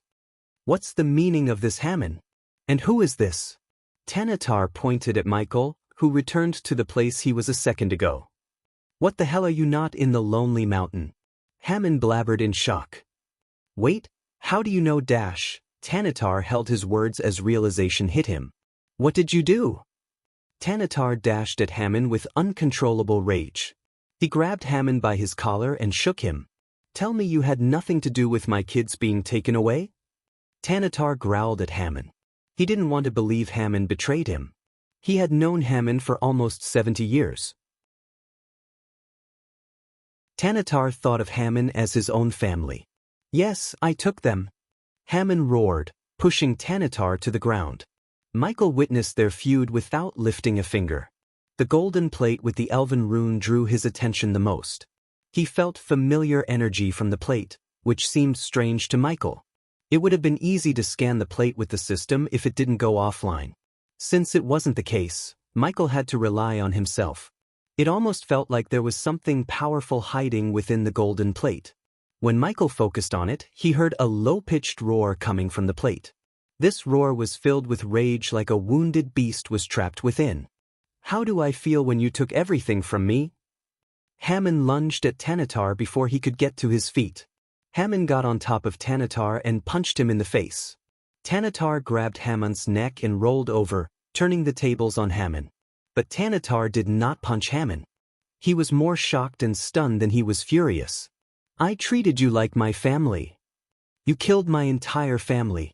Once again, Hammon roared. He scratched Tanatar's hands, tearing his robes. "Okay, I had enough." Michael rolled his eyes. He just waved his hand as Hammon and Tanatar blasted away from each other. They hit the walls opposite each other. They tried to free themselves, but a powerful invisible force held them to the wall. "You have to listen to Hammon's story first," Michael said to Tanatar. Michael flicked his wrist as Tanatar couldn't open his mouth. He felt like an invisible hand keeping his mouth shut. "Hammon, tell him what he did to you. Get everything off of your chest." Michael turned his gaze to Hammon. It didn't take Hammon long to spew the same story he told Michael. Only this time, his tone was filled with more rage and murderous intent. While recalling his story for the second time, blood trickled down from Hammon's nose. Tanatar's eyes widened and filled with shock. When Hammon finished his story, Michael noticed Tanatar's eyes watering up. Michael was surprised. Tanatar's eyes didn't look like a killer's. Michael had seen enough killers to know Tanatar may be innocent. Michael now wanted to hear Tanatar's side of the story. Hence, he shut Hammon's mouth and let Tanatar speak. "I didn't kill Erden." Tanatar's voice stuttered. "He was my best friend." Tears gushed out of Tanatar's eyes. Hammon roared, but no words came out of his mouth. He gave this elven rune to protect it because he suspected someone was planning to steal it and use it for nefarious purposes. Tanatar sobbed. "Now that's a twist." Msaiheel's brows arched up. "I'd rather die than murder my best friend. If Erdan wanted my life, I would have given it to him gladly," said Tanatar. Michael took a deep breath. He looked at Hammon. "Seems like you want to know his side of the story." To be honest, Michael wanted to know Tanatar's part of the story more than Hammon wanted. He spent a year in the Genric family as Elmer, so Michael felt a little bit of compassion toward the Genric family. At the same time, he felt Hammon's actions were somewhat justifiable after learning what Tanatar did to Hamlets. However, Michael's thoughts changed when Tanatar completely denied killing Erden Hamlet and stealing the elven rune. "Your kids are safe. Just tell him your side of the story," Michael said to Tanatar. Tanatar believed this complete stranger for some reason. After taking a few deep breaths, Tanatar began to tell what happened between Erdan and him before he departed for Ar from the Azer continent. Tanatar's story completely contradicted Hamon's part of the story. According to him, Erden Hamlet, the house head of the Hamlet family, asked Tanatar to take the Elven rune and leave for the Aur continent. He suspected someone within the Hamlet family was planning to take the Elven rune and present it to none other than the Dark Lord himself. It was shocking to say the least. Michael was caught off guard. Initially, Tanatar refused to do that, but Erdan insisted, giving him no choice. As a lonely adventurer, Tanatar had no family then. So he agreed to take the Elven rune away to save Erdan's family. But he never thought his entire family would be wiped out by a plague that only affected the Hamlets. Even after founding the Genric family, Tanatar did not stop looking for survivors. Unfortunately, he found no one and concluded the entire Hamlet family was wiped out. So someone from the Order was living with the Hamlets. Michael sighed. He knew he or she probably died from the strange sickness that hit Hamlets. But Michael couldn't figure out how Erdan learned about the Order members' plan. Michael refused to believe they were sloppy enough to let Erdan learn about their plan. The members of the Order were extremely cautious and cunning. They survived centuries without being discovered by the Guardian Guild or the Sky Hall. So how could Erdan, a mere lord of a family, find them? Something told Michael there was more to the story than Hamon and Tanatar told him. Unfortunately, Michael doubted either of them knew the full story behind Erdan's decision. Chapter 763, A God's Judgment. Happy New Year, my dear readers. As my tiny gift to you all, I will mass release 5 chapters on January 5, 2023. May you receive all the blessings from the God. Tanatar and Hamon were both in shock after hearing each other's story. Neither of them couldn't believe what the other had gone through over the years. Michael believed Tanatar's story as much as he believed Hamon's. While they were silent, staring at each other, Michael punched the wall. The entire wall trembled as dust and pieces of ceiling crumbled down. Tanatar yelled at Michael, but he ignored the elf and continued to punch the wall. The wall was at least 2 or 3 meters in width. Usually, it would take special equipment and runes to penetrate the wall. But to Michael, his fist was more than enough. The vault continued to tremble as dust crumbled down from above. "Stop!" Tanatar shouted at Michael. As someone who built the walls, Tanatar knew why Michael was punching the wall in that certain place. After punching a hole in the wall, Michael noticed a blue rune glowing within the wall. Michael opened his palm as a stream of dark flames shot to the rune. Under the scorching heat of the dark flame, the rune faded away. As the rune disappeared, the shield around the elven rune flickered. It lost a bit of its glow. Michael scanned the room for more runes. He counted 3 more. "Hamon, who the hell is that? You have to tell him to stop," Tanatar yelled at Hamon. "I can't." Hamon shook his head. Hamon's mind was in a mess. After hearing Tanatar's story, everything he believed turned out to be false. At that moment, Hamon's entire life felt pointless. He couldn't care less about the elven rune. Meanwhile, Michael reached another wall and started punching it like before. The soldiers tried to break the vault door from outside. Michael heard them yell at each other, trying to force their way in using siege machines. Once again, Michael saw a rune within the wall. He simply destroyed the rune with his dark flames. The shield flickered as it shone dimmer and dimmer. Tanatar struggled against the invisible force binding him to the wall. But no matter how hard he tried, he couldn't escape. He even tried to cast a spell, only to fail. The force prevented him from completing his spell. Michael, on the other hand, completely ignored Tanatar and Hamon. When Michael started to punch the wall covering the last rune, Tanatar screamed at him as loud as he could. Michael created a hole deep enough to explode the rune with a couple of punches. His fist turned blood red. Punching still hurt his fist despite covering his fist with the dark flames. If anyone else tried to punch the wall, they would have ended up with a broken hand. The final rune glimmered with a tinge of crimson red. Just like before, Michael destroyed the rune with his dark flames. The black flames coiled around the rune like a snake and vaporized it. At last, the shield covering the golden plate with the elven rune fell down on the ground. Michael made his way to the golden plate and picked it up from the ground. The golden plate pulsated with strange energy. Suddenly, a powerful blast of grayish energy blasted Michael away.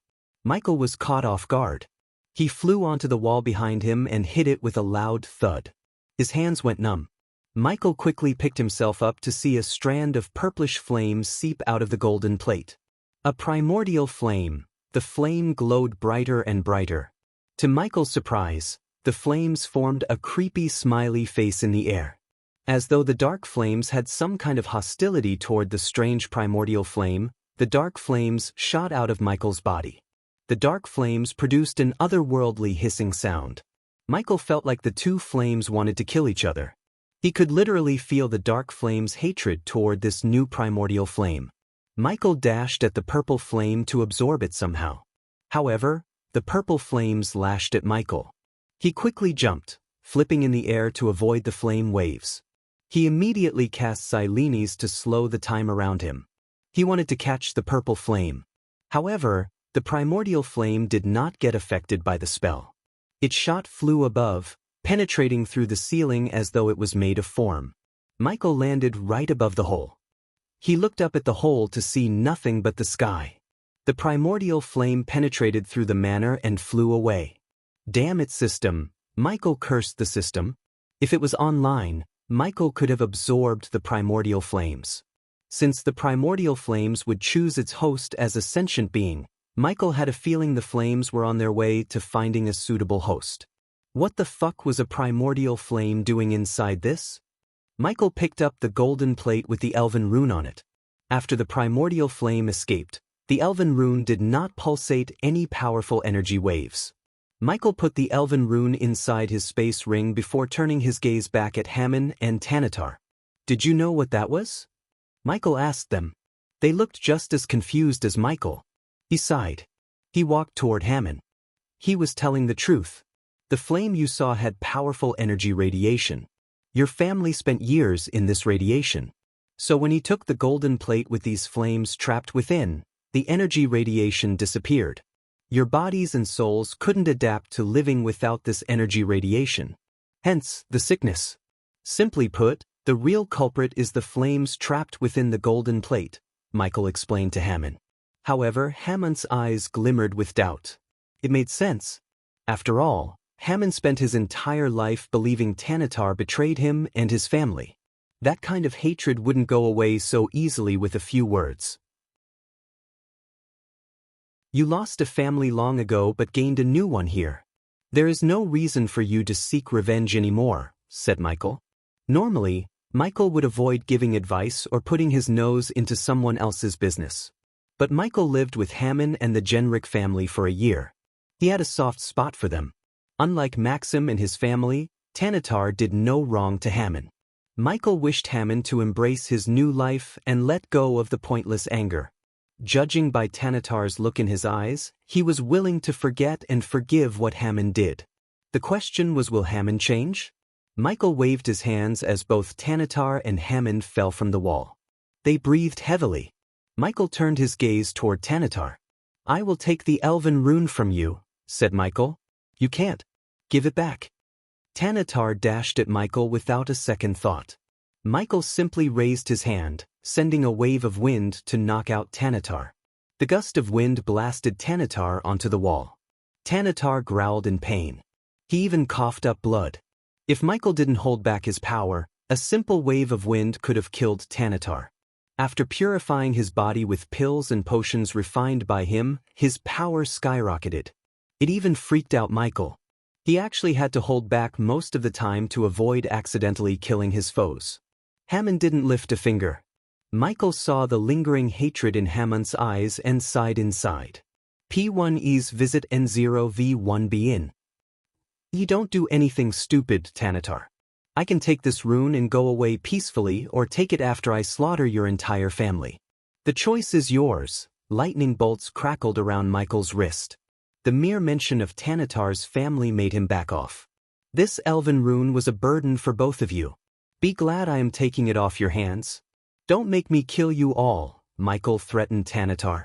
The aura Michael released made Tanatar tremble in fear. Not a single word escaped the elf's mouth. Meanwhile, Hammond stood there like a statue waiting for the Dark Lord to leave. Hammond, Michael turned his head. He looked at Michael but avoided direct eye contact. Suddenly, Michael grabbed Hammond and lifted him off by his neck. Tanatar's heart skipped a beat. He dashed at Michael. Let him go. Tanatar yanked Michael's hands. Should I kill him for you, Hammond? Michael asked Hammond. When Tanatar heard these words, he stepped back from Psi-Hole in fear. Hammond did not answer Michael right away. Instead, he took a few moments and hesitated to say no. Some people never let go. Michael threw Hammond away.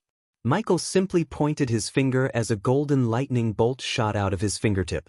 In a blink of an eye, the lightning bolt went straight through Hammond's head. Since Hammond was too weak, his entire body exploded into a red mist in the air. The blood splattered across the room, painting the walls and floor red. Tanatar's mind went blank. Not a single piece of flesh hit the ground. Blood slowly trickled down from the ceiling. After the red mist settled down, Tanatar came to his senses. Why did you kill him? Tanatar growled at Michael. Before Tanatar could do something stupid, Psi-Hole flicked his wrist, keeping Tanatar still. His hatred for you and your family runs too deep. Sooner or later he might have flipped and killed you all. I killed him so you won't have to. He could have changed. He just needed time, Tanatar shouted at Michael. His eyes turned blood red due to all the suppressed rage and fury. Life is not rainbows and unicorns, Tanatar. If he did change, which I don't believe he would, you would all be a family again. But what if he didn't? What if he still wants to hurt you? Then, you won't have a family to be together with, said Michael. Tanatar shook his head. It wasn't your call. Who are you to decide whether he lives or not? You are not a god. Tanatar shouted as loud as he could. I am, Michael simply said. He didn't bother wasting his time explaining it to Tanatar. The elf may have held a grudge against him, but Michael knew he had done the right thing. Over the past year, the Genrick family treated him like he was their own. Michael felt grateful toward them. He just settled his debt by ensuring the Genrick family's survival.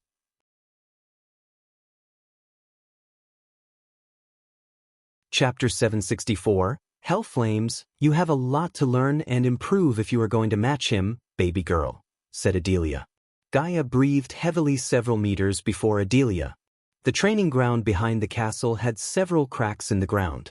The mother and daughter duo barely held back in a mock battle between the two. Although Gaia used almost all her power, she couldn't defeat her mother.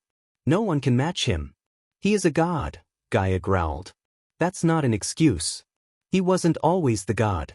He trained and fought hard to get to this point, said Adelia. Nightmare and Vidora gawked at Adelia and Gaia. They missed having a bowl of popcorn and snacks to watch them bicker and fight. Nightmare laughed, seeing Gaia getting her ass kicked by her mother. In the Dark Army, only Adelia could defeat Gaia in a battle. Even when Adelia suppressed her cultivation to match Gaia, she still defeated Gaia without breaking a sweat. I trained him. Well, mostly, Gaia rolled her eyes. Why don't you challenge him to a duel when he returns? Asked Gaia. It'd be a great motivation for me to see you get defeated for once. You want your mother to fight the Dark Lord? I never thought you had a grudge against me, Adelia sighed. Gaia sighed and threw the sword in her hand. It's not like that, mother, Gaia gently smiled. Gaia was about to go to her mother and embrace her when a bolt of lightning hit the training ground. Gaia and Adelia were startled by the sudden lightning bolt strike. To their surprise, they saw Michael where the lightning had just struck. How are my two favorite ladies in the world? Asked Michael as they all dashed at Michael. Nightmare shrunk himself and leaped onto him with Vidora. Nightmare and Vidora showered Michael with wet kisses. It had been a year since they saw Michael. Michael rubbed their chin as he turned his gaze toward Gaia. He opened his arms, waiting for her to embrace him tightly. Gaia hugged him as her face lit up with joy. She buried her head in his chest like a little girl. For a few moments, Michael stayed in this group hug. I missed you, bastard, Gaia purred. What do you mean, miss me? We just met a week ago, Gaia smiled. Even though Michael pretended to be Elmer in the Genrick family, he occasionally met Gaia by teleporting to the floating mountain in the dark ocean. He was grateful that the runic teleportation worked while the system was offline. Shut up for a moment. Gaia punched him in the chest and dragged this lovely moment as long as she could. Finally, after a minute or two, Adelia cleared her throat to disband the hug. She knelt down to pay her respect when she saw the Dark Lord's gaze fall on her. "You don't have to do this. We are family," said Michael. Vidora jumped onto Michael's shoulder. After a year, Vidora and Nightmare both grew in size and power. They were just a few months of cultivation away from reaching the fusion stage. "I swore to serve you as your servant long before you met Gaia, my lord. So it's my duty to bow my head and kneel down," said Adelia. "Oh, come on, mother. Don't make him pull ranks on you and order you not to do this." Gaia rolled her eyes. "You can do this until we get married.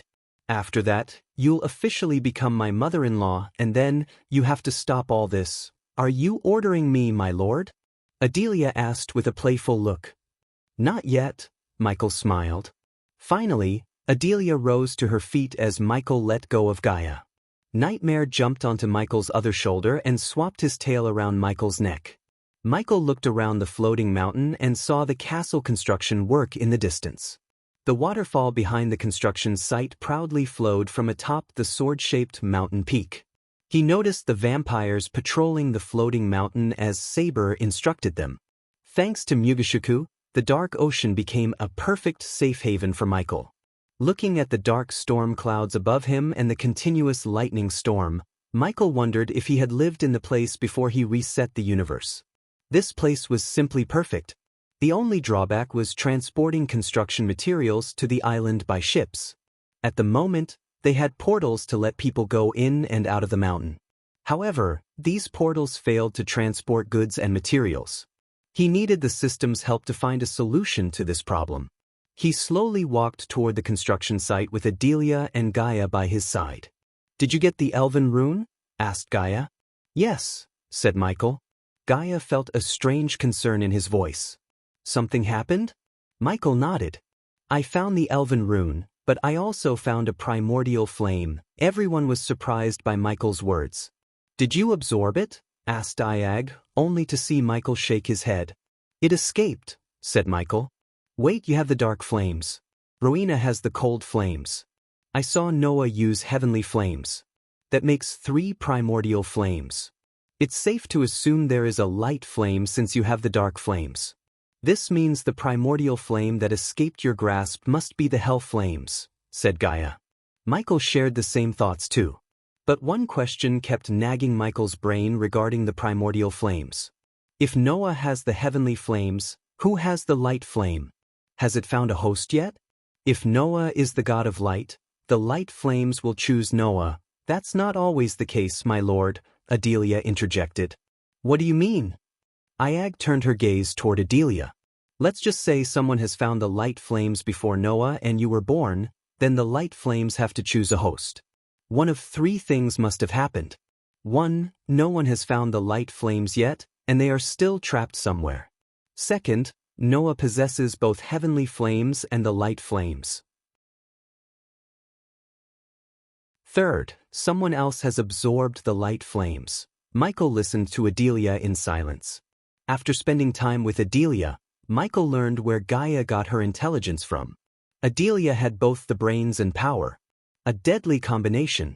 He hadn't seen her fight with his own eyes, but he knew everyone in his army feared Adelia as much as they feared Gaia.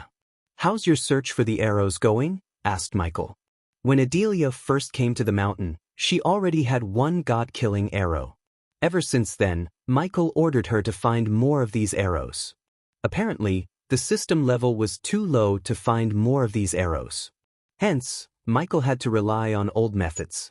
P1E's visit N0V1B in. Michael didn't know there were a total of 7 arrows in total. Noah had already found one, and thanks to Adelia, Michael had one. Which meant there were 5 more arrows yet to be found.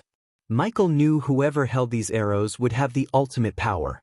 Michael wanted them to be with him if these arrows could kill a god. But finding these arrows proved to be extremely difficult. Michael assigned the task to his best and most powerful subordinate, Adelia Ashton. Michael didn't trust anyone with the arrow he had in the space ring, not even Eladir. Instead, he waited for the system to come online so he could learn more about these arrows. Not a single day passed without Michael cursing the system for being offline for such a long time. In fact, he actually missed the system's snarky comments more than he missed its power. I might have found a clue about the next arrow. But I need some time, said Adelia. Saber contributed the most to Adelia's search for these arrows. The elder vampire was extremely resourceful and had contacts almost everywhere. Thanks to him, Adelia received a tip about an ancient artifact in a place called the Devil's Pit. Unfortunately, the place was crawling with guardians. Hence, Adelia was still planning to explore the place without alerting the guardians. Now that the Dark Lord was here, she could ask for his help. Whatever you need, I am here, said Michael. I have a surprise for you. Gaia wanted to take Michael's mind off things like the god-killing arrows and wanted to lighten up his mood. She had the perfect gift for him to make him smile. Lead the way. Michael let Gaia lead the way to the castle. Eventually, they all reached the construction site where several dwarves and orcs worked. When they saw Michael, they quickly bowed. Their eyes glimmered with fear and respect. According to Gaia, the castle would take at least 2 more years to finish. Fortunately, they prioritized a few rooms, such as Eladir's workshop, storeroom, Michael's room, and Nightmare's room, where Vidroa stayed. Of course, these rooms were temporary until the dwarves could finish the castle. Michael bought the castle plan for 3 million badass points. This was one of his most expensive purchases to date. However, it was not a complete plan. The system offered him plans and blueprints for various defense systems he could build upon the castle. By the time Michael completely finishes the castle, it will be the strongest stronghold in the world. To be honest, Michael couldn't wait to see his castle in its complete form. He spared no expense to get the best materials and runes in the construction. He kidnapped the best dwarven engineers and builders to build his castle. At first, these dwarves refused to work for the Dark Lord, but after some persuasion and a handsome wage, they finally agreed. It was the carrot. The stick was their families. If they refused to work for Michael, Gaia would have kidnapped their families and used them to force the dwarves. Fortunately, the dwarves picked the easy way. They entered the castle through a hole in the ground since these rooms were built underground. The pathways were dimly lit with torches. Michael noticed holes in the ceiling for the chandeliers. Oh, I forgot to mention, I called everyone in the order to have a meeting, said Gaia. They'd be here in a few hours. Good. Michael appreciated Gaia's initiative with a nod.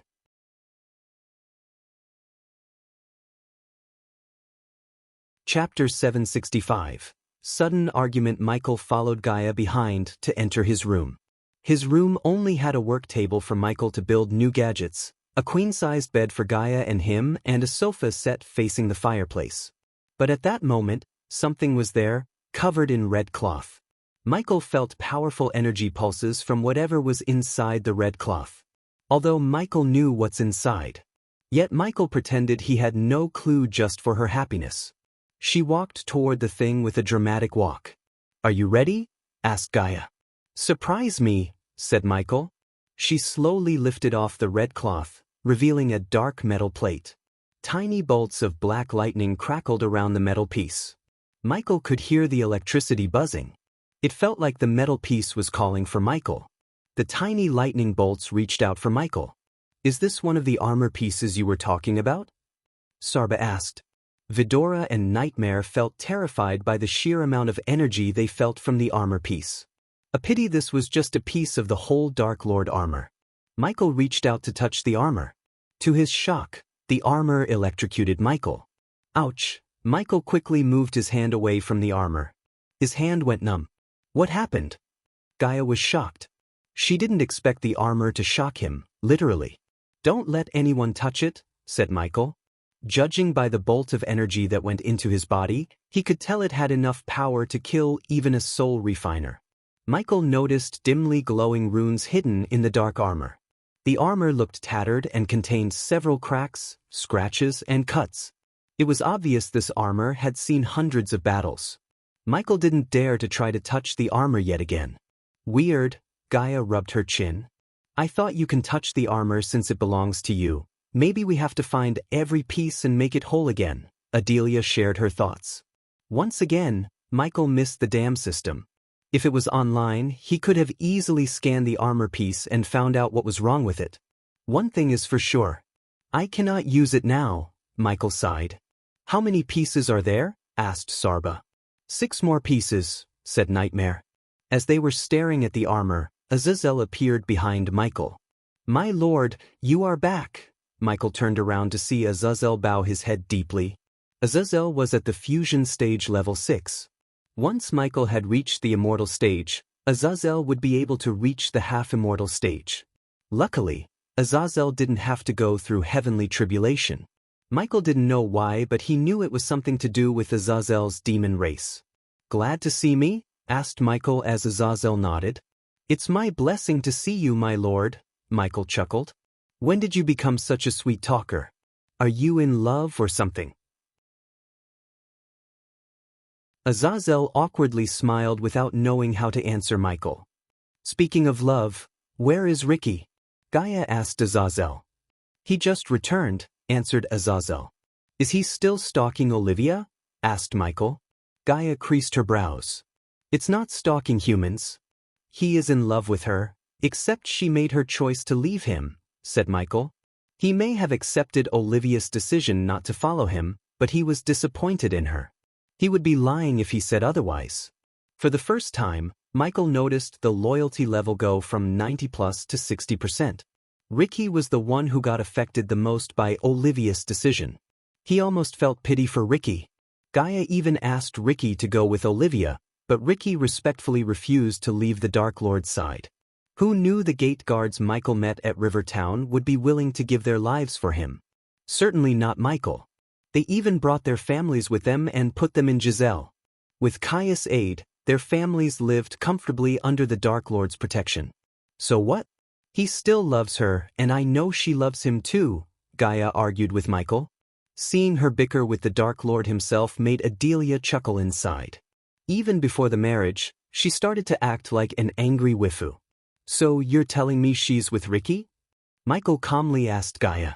No, then she doesn't love him enough, said Michael. As soon as Gaia heard these words, her eyes glimmered with anger. Are you messing with me right now? She growled. We should go. Adelia grabbed Nightmare and Vidora from Michael's shoulders. Hey, let us go. It's getting good, Ayag hissed at Adelia. Azazel followed Adelia behind and closed the door on his way out. Nope, Michael shook his head. Like any man in the world, Michael failed to comprehend Gaia's thoughts. He might be a god, but he still lacked the power to understand a woman completely. You are being a complete asshole, Michael, said Gaia. She seldom addressed Michael by his first name. But whenever she did, she was furious at Michael. Okay, I am confused. What does Olivia leaving Ricky have anything to do with me? She made her choice. It has everything to do with you. He chose loyalty over love because of you, the Dark Lord. You can't blame Olivia. Not everyone will follow you without a second thought, Gaia growled. Everyone thought Gaia was cold, but in reality she cared about all the subordinates. Ever since Olivia left Ricky, she has been watching over Ricky by keeping him busy. Although Gaia knew of Ricky's secret visit to Olivia, she allowed him, hoping Olivia would change her mind and accept Ricky. As a queen, it was in her blood to care for her subjects. On the other hand, Michael barely lifted a finger. As far as he was concerned, Olivia made her choice, and Ricky had to accept her decision and move on. I cannot force her to follow me either. She made her choice and should be grateful that I didn't end her life by leaving my side after everything I had done for her, said Michael. Why are you suddenly being so strange? Asked Michael. I'm not being strange. I just can't believe you think you are completely blameless in Ricky's case. So what do you want me to do? Go to Olivia and force her to come with me? No, Gaia shook her head. How about you start giving a shit about Ricky and his feelings? For God's sake, he left the love of his life for you. The least you can do is accept you had a hand in the mess. Gaia raised her voice. And how dare you call his love stalking? What if I left you? Will you give a shit or let me go? Gaia punched Michael in the shoulder. Finally, Michael started to grasp where the anger was coming from. To be honest, Michael didn't know what to do if Gaia left him. However, he wouldn't cry or destroy himself like many for sure. Instead of worrying about what he would do after she left him, Michael would ensure she didn't leave him. First, you won't leave me and I won't let you. Second of all, we are not them. We don't have any secrets between us, except one that I told you not to ask me about, Michael said, gently wrapping his arm around her shoulder. He noticed Gaia rolling the engagement ring on her finger. You cannot compare us with other couples. Didn't I tell you Ricky could go with Olivia if he wished to? Both Ricky and Olivia made their choices. We cannot force Olivia to be with Ricky. And you are right. Michael took a deep breath. They broke up because of me. Michael saw no advantage in keep denying it or arguing with her. Gaia's actions made him realize she was mad at him. To be honest, she was right to be so. It was he who refused to marry her when she asked him to. He wanted to be stronger and grow his army before marrying her. It was bad enough that he refused to have any kids anytime soon, but postponing the marriage was just crossing Gaia's patience. Now he realized Gaia had taken the rejection badly. Michael was too busy to care about her feelings, which Michael regretted. P1E's visit N0V1B in T, and I am not going to make any more excuses. I will marry you in 6 months. On the same day I met you first, Michael said. He didn't take this decision on the fly or to calm her down, but with his whole heart. He dragged the marriage thing long enough. Granted, Michael promised her to give the throne of Nagaland before the marriage, but Gaia wasn't interested in the throne anymore. She realized she could rule the entire world from Michael's side. Why did she have to settle for one kingdom when she could rule the entire world? Besides, Gaia wanted to marry Michael more than anything in the world. She wanted to be his side, not as the Dark Queen but as his wife. Gaia was startled by his words. Her eyes glimmered with joy and shock. Before she could say something, Michael locked his lips with her. He didn't want to argue anymore. He swooped Gaia from the ground and moved to the bed. A few hours later, Michael exited his room wearing his Dark Lord armor. Gaia quickly tied her hair and followed him behind to the meeting hall. Michael promised Gaia when the time comes, he would talk to Olivia and explain things better to her for Ricky's sake. They patched things up on the bed and returned to their normal selves. Eventually, after navigating through the dark pathways, Michael and Gaia reached the meeting hall. He heard people buzzing inside. Michael waited outside for a moment before opening the door. Unlike before, Michael did not wear any mask to hide his face. Even after a year, showing his true self to others felt weird. He took a deep breath and finally opened the door. Inside the hall, everyone turned their gazes to the door. The entire hall fell silent as soon as they laid their eyes on him. Every one of his subordinates attended the meeting as they were ordered to. My lord, Azazel came to Michael's side. Everyone is here, my lord, said Azazel. We shall start then, said Gaia.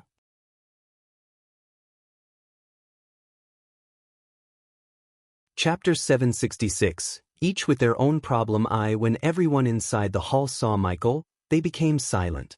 They quickly dropped to their knees to show their respect. Sadie's eyes glistened with shock. She still couldn't believe Ghost was the Dark Lord all this time, and she shared the bed with the Dark Lord himself. Thinking about that, she both felt terrified and funny. Michael made his way to the long table in the center. His throne, made of skull and bones, was located in the front beside Gaia's throne. Michael sat on his throne, putting one leg atop another. Take your seats, said Gaia before sitting beside Michael. All of Michael's subordinates took their seats. They looked a bit scared more than usual, seeing Michael almost after a year. Every single one of them heard what had transpired on the Ithilin island. Just like the rest of the world, they were scared too. After all, Michael slaughtered half immortals and immortals as though they were nothing. To this date, Michael received badass points whenever someone gets afraid of what Michael did at Ithilin. It passively generated Michael with badass points. In addition to Michael's subordinates, he noticed a few new faces. These new faces were the ministers working for Michael's subordinates. Among these, some familiar faces stared at Michael with shock and awe. For now, Michael ignored them. We will initiate the new members into the order after this meeting, said Gaia. How is everyone doing? Michael asked his subordinates. Very well, good, fine, thanks to you, Dark Lord, his subordinates answered him with respect. I am glad to hear that. I was gone for a year, so I want to hear what you did in that time. Michael glanced over at his subordinates. Let's start with you, Tiberius, King of War. Michael turned his gaze toward Tiberius. Physically, Tiberius looked healthy, glowing, and with more muscles. He wore fancy robes suitable for a king rather than a warrior. The cultivation device made by Michael and Eladir glimmered around his wrist. The device resembled a silver wristwatch with something glowing in the center. It was built with intricate parts and runes that turned arch-energy crystals into pure energy and helped Michael's subordinates cultivate even within the void line. This device was the most precious and powerful thing an order member could have. Only those who swore their loyalty directly to Michael received this device. Each device was equipped with a self-destruction rune. In case someone else got their hands on the device, it would explode into pieces, leaving nothing behind. Because of the cosmic energy coursing through his veins and the device around his wrist, Tiberius managed to reach the fusion stage level 5. Michael was happy with Tiberius' cultivation progress. In fact, no one disappointed him. Tiberius took a deep breath. I've been building an army as I was ordered. Freeland is growing faster than I initially expected. Since we haven't faced a war, our army lacks real battle experience, said Tiberius. Although they had a large army, most soldiers in the army didn't fight in a real battle. Without fighting a real battle, they would still be novices when it comes to war. Unfortunately, no one had the guts to wage war against the Freeland ruled by Tiberius. The biggest reason was Giselle's rapid growth in power. Gaia's leadership and the resources Giselle received from the order made Giselle stronger than any other kingdom ruled by a senate. On top of that, Maven became a part of Giselle, making Giselle the biggest kingdom in the southern continent. Among the 7 kingdoms in the southern continent, Maven and Giselle became one. As a result, 7 kingdoms became 6 kingdoms. With King of the Night, Saber's help, we managed to broker peace between Pre-Rid and Myril. So we didn't need to send out troops to fight Pre-Rid, said Tiberius. General Quintus worked for Fabia, who was working for Saber, so General Quintus became Michael's subordinate without him knowing. Gaia talked about initiating Quintus into the order as he was a fierce warrior and could be a valuable asset to them. However, Michael needed time to assess everyone's opinion of Quintus. He invaded Aria's homeland and turned them into slaves. Plus, he killed Heinberg, which gained Tiberius' wrath. Therefore, they might not be so welcoming to Quintus. In fact, Michael wouldn't be surprised if Aria or Tiberius wanted Quintus dead. At that time, Michael would have to end Quintus' life not to piss his subordinates off, especially Aria, whose life was turned upside down because of him. As for Kivin, Zoril, and Nettis, if you don't know about these kingdoms are called Trident of the Southern Continent, ruled by kings instead of senates, Gaia explained to the newcomers. Continue, said Gaia as Tiberius went on. They don't meddle with the Senate-ruled kingdoms. If I may, Dark Lord, Sadie raised her hand. I heard the 3 kings had met each other in secret. Also, I've been hearing from my girls each kingdom is bolstering its military and defense, said Sadie. As the Queen of Whispers, she was tasked to learn what was happening in the world as much as she could using the Silver Moon Girls. Sadie recruited girls and sent them to every single kingdom in the world to learn rumors and information from the nobles. The Silver Moon Girls were extremely efficient in gathering information and secrets from drunken nobles. Under their charm and beauty, the nobles opened up, and secrets flowed out of their mouths like a river. Do you know why they met? Asked Gaia. Not yet, Dark Queen. But I put my best girls to work. We will have something soon, said Sadie. As I was saying, they don't meddle with the Senate-ruled kingdoms. In other words, we do not have anyone to wage war on. An unused blade will eventually go blunt. So I'd like to request the undead to fight, Dark Lord. Tiberius made an unusual request to Michael. Michael thought about Tiberius' request for a few moments. He certainly couldn't go wage a war against a kingdom just to train his army. Even if the three kingdoms were bolstering their defense and army, it wasn't enough to wage war against them. Sometimes, they might do this because of Michael's existence in the southern continent. Dalar. Michael turned his gaze toward the orc at the table. I can definitely spare some undead for training, Dark Lord. But where do I send them? We cannot let the world see our undead, said Dalar. Cover them with armor, Michael simply said. Michael remembered Gaia's words about getting them a dedicated pocket dimension for their army to enter and train. Unfortunately, creating a pocket dimension was not that easy, even for a 6-star Runemaster. Once again, the system could solve this problem if it didn't go offline. But for now, covering the undead with armor had to do. That's all for my part, Dark Lord, said Tiberius. Give a report about the army to her later, said Michael as Tiberius nodded. After Tiberius finished his report, Michael turned his gaze toward Corey. Unfortunately, we are not lucky as King of War, Corey sighed. Our ships are getting attacked often by the Guardians and some unknown ships. They use a hit-and-run tactic. Corey's eyes burned with frustration and anger. Unknown ships. Michael tilted his head. He wasn't surprised by the Guardian ships, unlike these unknown ships. One should fear the unknown the most. Michael recalled Spectre's words in his mind. I ordered my men to catch one and interrogate them, but those bastards killed themselves before my men could catch them.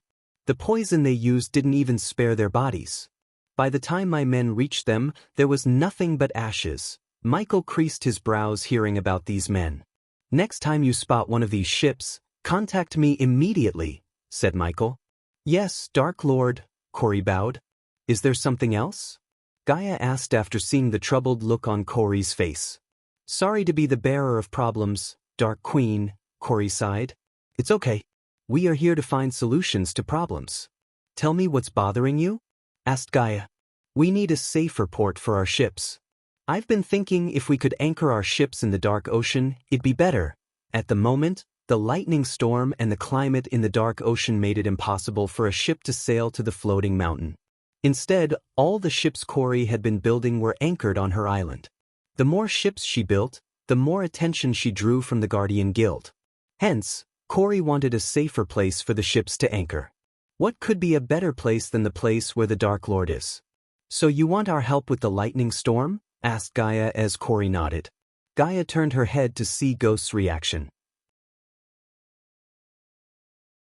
He remained as calm as ever. After a while, he opened his mouth. For a while, keep the ships on your island. I will tell you when to sail in when the right time comes, said Michael. Michael had been thinking about shifting his naval army to the Dark Ocean for a while. However, the Dark Ocean's weather stopped him from doing so.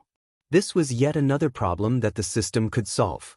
Although he was a god, he didn't have the power to control the weather as much as he liked to. The lightning storm and the weather made the floating mountain an impenetrable fortress. Disabling them would leave them vulnerable. Hence, Michael wanted to find a way for the ships to be immune to the lightning storm and the weather. Even Michael's Big Bertha was anchored at Corey's island instead of the Dark Ocean. Ever since Michael went to the Genric family, he didn't have enough time to equip Big Bertha with new weaponry. Now that Michael had acquired the Elven Rune and the system's offline period would soon come to an end, he could finally give the ship what it truly deserves. Yes, Dark Lord, Corey bowed. Have you seen the Empress ships? Asked Michael. For some reason, Michael suddenly thought of the Elven Empress. No, Dark Lord, Corey shook her head. After Corey, Michael looked at a familiar face. He couldn't help smiling. How are you, Eve? Asked Michael.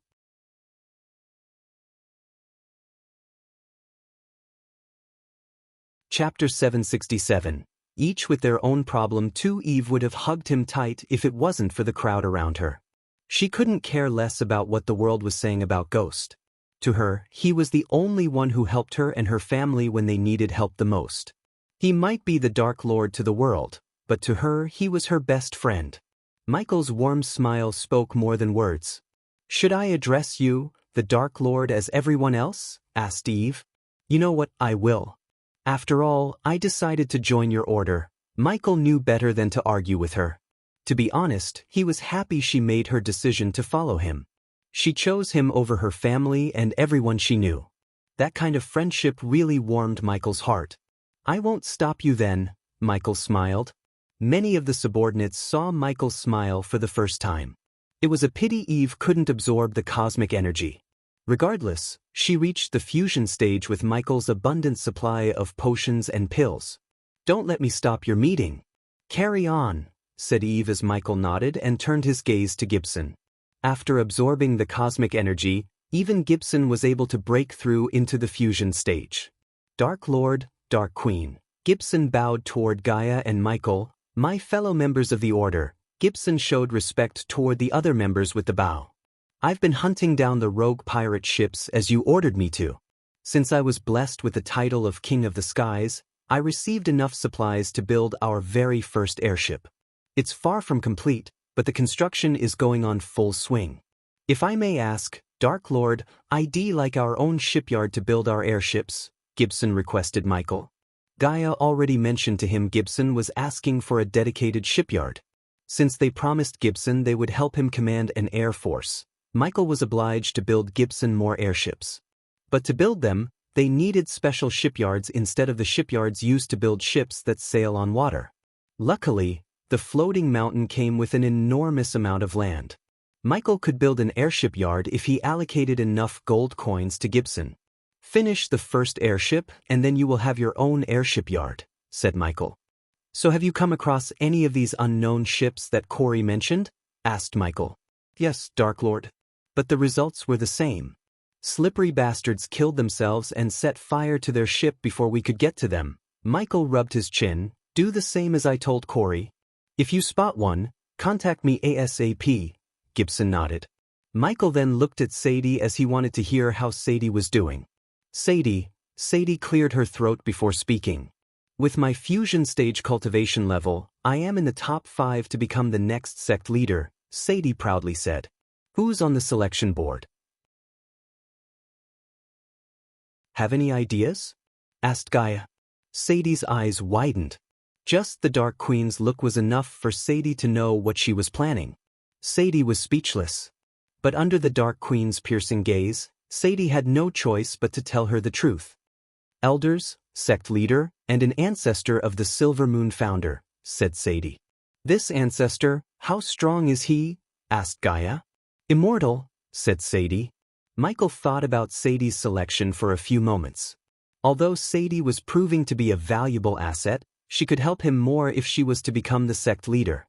"How confident are you to make the final cut?" asked Michael. Sadie hesitated for a moment, which told Michael she wasn't 100% confident. In other words, she needed his help. To Sadie's surprise, Gaia had a strange smile on her face. "Who is the most likely to become the next sect leader?" asked Gaia. Clara Galjanik. "The Guardian Guild is backing her, then let us worry about making you the next sect leader," said Gaia. She had already formed a plan in her mind. These little things were beneath Michael's attention. Hence, he let Gaia or someone else take care of it. After Sadie, Michael decided to talk to Arya. While he was in the Genric family, Gaia recruited rogue cultivators, adventurers, and some soldiers who deserted and turned them into fledgling assassins. Under Gaia's training and Michael's guidance, they became deadly assassins in no time. However, they still had a long way to go. These recruits were put under Arya and functioned as the new assassin guild. Whenever a member of the order needed someone out of their way, they just had to contact Arya, and she would take care of the rest.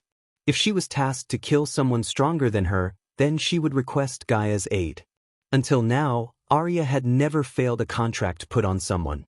"I have almost nothing to report, Dark Lord," said Arya. It wasn't a surprise since Arya was tasked to search and kill. Most of the time, she would be in the floating mountain, training with her team. Michael simply nodded.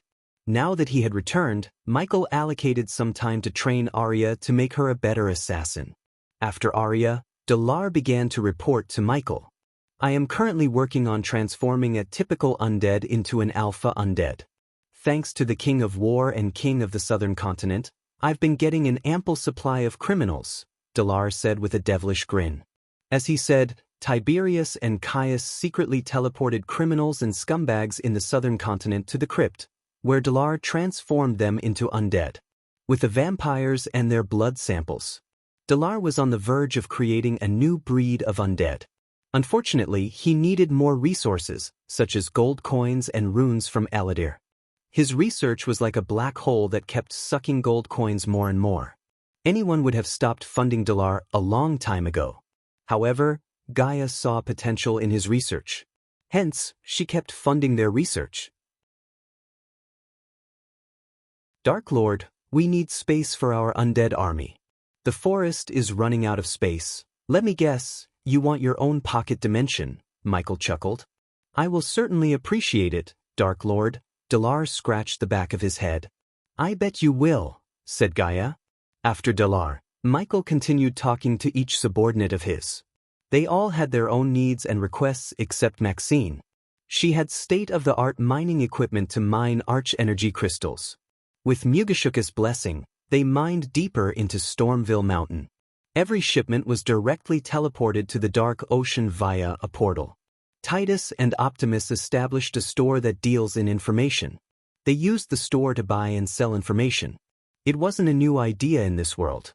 For instance, Lord Information dealt exclusively with information. Titus and Optimus were interested in information regarding special items, artifacts, and powerful objects. They also made connections throughout Elon and Azair to acquire rare goods for the Order. Michael spent almost 2 hours with his subordinates. After the meeting, Gaia went to another hall to initiate new members into the Order, including Eve. While she was with the new recruits, Michael headed outside, looking for someone. When he reached outside, he leaped into the air. In a few blinks of an eye, Michael reached the top of the waterfall. Unlike the first time he came, now the place was littered with colorful flowers and plants. The air smelled lilac and roses. He walked along the stream, enjoying the fragrance in the air. Eventually, Michael reached a tiny pond surrounded by red orchids. He saw a little girl meditating before the pond. Her ears slightly twitched after hearing Michael's footsteps. The little girl abruptly opened her eyes. Michael patiently waited for her to turn around. "Brother Ghost!" The little girl shouted with pure joy. She hopped toward Michael like a bunny and crashed into him. "Cindy!" Michael lifted the girl by her arms and kissed her soft, bubbly cheek. She showered Michael with kisses. Despite what everyone said about Ghost, Raylene took Cindy and her brother Rummy and arrived at the floating mountain with Ricky and Daniel. Raylene knew better than many how kind-hearted Ghost was. Even if he was evil, she would wholeheartedly follow him to hell. Ever since then, Raylene had been living on the floating mountain with Cindy. She served Michael as the castle chef. With the abundance of resources and Gaia's guidance, Cindy had reached core formation stage level 6. "Where have you been? People said so many bad things about you, Brother Ghost," Cindy purred, resting her head on his shoulder. "Did you believe any of it?" asked Michael. "Nope. I know my brother. Every coin has 2 sides, Cindy." "They do not know why I did what I did," said Michael. Cindy was not a little girl anymore. She was growing up, and Michael wanted her to face reality rather than live in ignorance. "I know," Cindy pecked him on the cheek. Michael carried Cindy on his shoulder and strolled around the mini garden. Spending time with Cindy was a breath of fresh air after the intense meeting with the Order. Since Cindy had reached the core formation stage, he taught her how to fly. They flew across the skies until Michael was called to the castle by Adelia.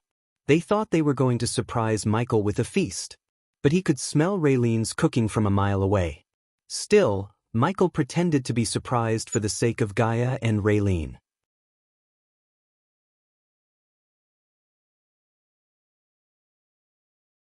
Chapter 768. An old enemy. Michael was on his way to the feast hall when he met Raylene. She greeted Michael with a relieved sign. She was worried sick about him while he was gone. "Master." Raylene almost called him Master Ghost as usual. Realizing he was called the Dark Lord by everyone here, she swallowed her words. She awkwardly smiled at Michael. Michael relieved the tension with a friendly hug. "I am glad you chose to come here," said Michael. "It's the least I can do. You can call me Master Ghost as usual, Michael whispered into her ears. Michael put his arm around Raylene and walked toward the feast hall. Even from the outside, he could sense the liveliness inside. The air smelled of baked buns and roasted meat. Michael felt hungry just by taking a whiff of the air. Is everyone okay for you here? Michael asked Raylene. I have no complaints, Master Ghost. Except for the weather, it's always dark and gloomy here, Michael chuckled. Well, it comes with the territory of being the god of darkness. Raylene's eyes widened. Her body shivered. So is it true, Master Ghost? Are you really a god, as Lady Gaia says? Asked Raylene. Yes, said Michael. He saw no reason to hide his true identity anymore. But after hearing Michael's words, Raylene's face lost its color. Her mind went completely blank. Michael expected this reaction. At first, even he was shocked. Who would think of them as a god? When Michael learned he was the god of darkness, he couldn't even think straight. Fortunately, Michael had a long time to come to terms with his true nature. Don't worry. You will get used to it soon, Michael rubbed Raylene's shoulder. He was about to open the doors when Michael heard a commotion outside. The sound of metal clashing and blood splattering resonated in the air. Michael turned around. Go inside and stay with the others, Michael said. The gentle smile disappeared from his face. Instead, he seemed cold and murderous. Raylene did not argue with him. She immediately opened the door, squeezing herself into the hall. After Raylene closed the door, Michael slowly made his way outside. Intruder! Kill her. Don't let her into the castle. Sound the alarm. Arg! Michael heard screams. As he was nearing the exit, Michael saw the dwarves running toward him, seeking shelter in the underground.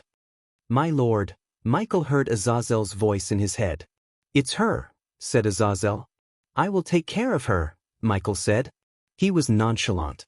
Michael faced an army of guardians without breaking a sweat. So what could a single woman do to him? In fact, Michael had been expecting this ever since he revealed himself. He was surprised it took a year for her to decide to do something. When Michael stepped outside, he saw a smoky black figure attacking the vampires in the sky. The vampires in the air were at the soul-refining stage. Hence they stood no chance against a fusion-stage cultivator. However, the energy radiation around the smoky figure was unstable. It was as though she had used some forbidden method to boost her cultivation. You! The smoky figure noticed Michael on the ground. Michael saw a pair of ruby-like eyes glimmering under the dark hood. The figure resembled banshees in the legends. On top of its smoky figure, it had a screeching voice that hurt everyone's ears when it screamed. Before it could descend to the ground, a vampire tried to attack the figure from behind. The figure clutched the vampire's neck without even turning around. The vampire squirmed under the figure's clutch. The figure slowly turned around as though it wanted Michael to watch what was about to happen. Michael watched the figure bite the vampire's neck. The vampire's body shriveled as the figure sucked all the blood from the vampire. The more blood the figure sucked, the stronger it became. However, Michael didn't even bat an eye. Unless the figure could somehow become level 10 immortal, Michael had no worries. He waited for the figure to stop drinking blood. What in the actual fuck is happening here? Michael looked over his shoulder to see Gaia walking toward him with several black armored soldiers. Let me deal with this. Michael raised his hand, stopping them from attacking the figure. Dark Lord. The figure turned its gaze back at Michael. It slowly removed its black hood, revealing grayish skin and blood-red eyes. Unlike Gaia, Michael immediately recognized the figure. The last time he met the figure, she was in her bridal clothes. Fabia Viridis. Michael calmly uttered her name. The name rang a bell in Gaia's mind. Gaia thought Fabia died in the explosion along with her father, Viridius, and the other senators. Despite the messy gray hair, vampire fangs, and gray skin, Gaia recognized Fabia. There was no mistaking. It was Fabia Viridius. Gaia wondered where the hell she came from. You killed my father. You have a blood debt to settle, Fabia said, descending to the ground. The black armored soldiers and Michael's subordinates trembled with anger. Michael raised his arm, wordlessly telling them to back off. Usually, Michael would simply let his men deal with threats like this. But Fabia's matter was different. She came to his domain and challenged him. It would be a sign of weakness if he didn't accept her challenge. "Face me in a duel." Fabia unsheathed a sword emanating a thick bloody aura. Michael could see the glowing runes on the blade. The sword seemed like it could kill an immortal. Suddenly, everyone has an immortal killing weapon, Michael sighed. He just looked over his shoulder as everyone moved backward, making space for Fabia and Michael. Everyone thought Fabia was crazy to challenge the Dark Lord. Since it was a duel, neither of them could use spells or cultivation. Otherwise, Michael could kill her with a single spell. "Come at me." Michael gestured at Fabia to make her first move. Without a single thought, Fabia dashed at Michael. Her eyes glistened with rage. It was obvious she was waiting for a year for this moment. Even Saber had no idea she was holding a grudge against the Dark Lord. He told her not to mess with the Dark Lord, but here she is, doing exactly what Saber told her not to. When the sword was just a few inches away from Michael's head, he swayed his body to the side, evading the sword. She was quick but not quick enough to attack Michael. Too slow, Michael slapped the back of her head. The force of Michael's slap sent her flying a couple of meters. As she hit the ground, she coughed up blood. The sword almost slipped off Fabia's hands. The subordinates weren't surprised by the Dark Lord's power. After all, it was expected of him. Fabia managed to pick herself up. Her grip on the sword tightened. Yet again she dashed at Michael. There was no finesse or technique in her movements but utter rage. She hoped to hit Michael as she swung the sword left and right. Michael evaded every single slash with ease. He waited for an opening to finish this duel without dragging it. He saw no point in it. In a few seconds, Fabia swung her sword at least 50 times. After a while, her movement slowed. Michael simply grabbed Fabia's sword hand. He lifted her off the ground by her hand and threw her in the air. He waited for her to come down. When she was within his arm's reach, Michael swung his body, kicking her in the head. Michael slowly walked toward her. Fabia looked over her shoulder and swung her sword at lightning speed. Her vampire powers gave her speed beyond any mortal limits. Unfortunately for her, Michael was a god. He saw through her move even before she made it. He slightly bent backward, evading the sword. He just flicked the sword as it flew out of Fabia's hand. Michael felt pity for Fabia deep down. According to Saber, she was a talented scholar and a freaky scientist who made the plague possible. He could have used her expertise only if she forego her hatred toward him. But when Michael put himself in her shoes, he could understand her feelings. He killed her father and destroyed her entire life. Every time she woke up and looked at herself in the mirror, her hatred only grew stronger. But now that she challenged him openly and killed one of his men in front of him, Michael had no choice but to kill her. He decided to absorb her soul using the Soul Eater. "I'll be over quick," said Michael. He grabbed her by the arms and pulled her closer. To Michael's surprise, she spat a mouthful of blood at Michael. The blood temporarily hindered Michael's sight. He quickly used a flash of dark flames to vaporize the blood on his face. Fabia felt an intense heat on her face for a moment. She tried to escape his hold, only to fail. At that moment, she knew she was going to die. Suddenly, she broke into a devilish peal of laughter.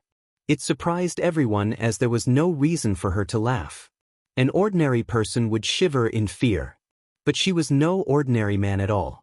In fact, she expected defeat at the hands of the Dark Lord.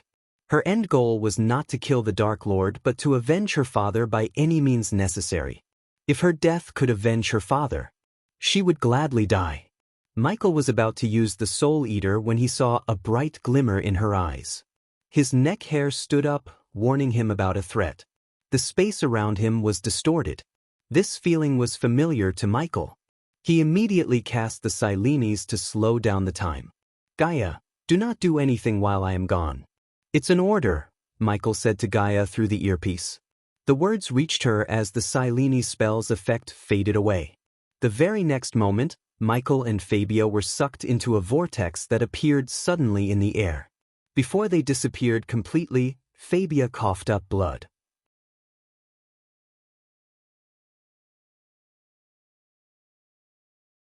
Chapter 769. Capturing the Dark Lord again. Everything went dark around Michael for a moment. When the light returned to his sight, he was standing inside a glass room. Fabia stood a few meters before him, leaning against the glass.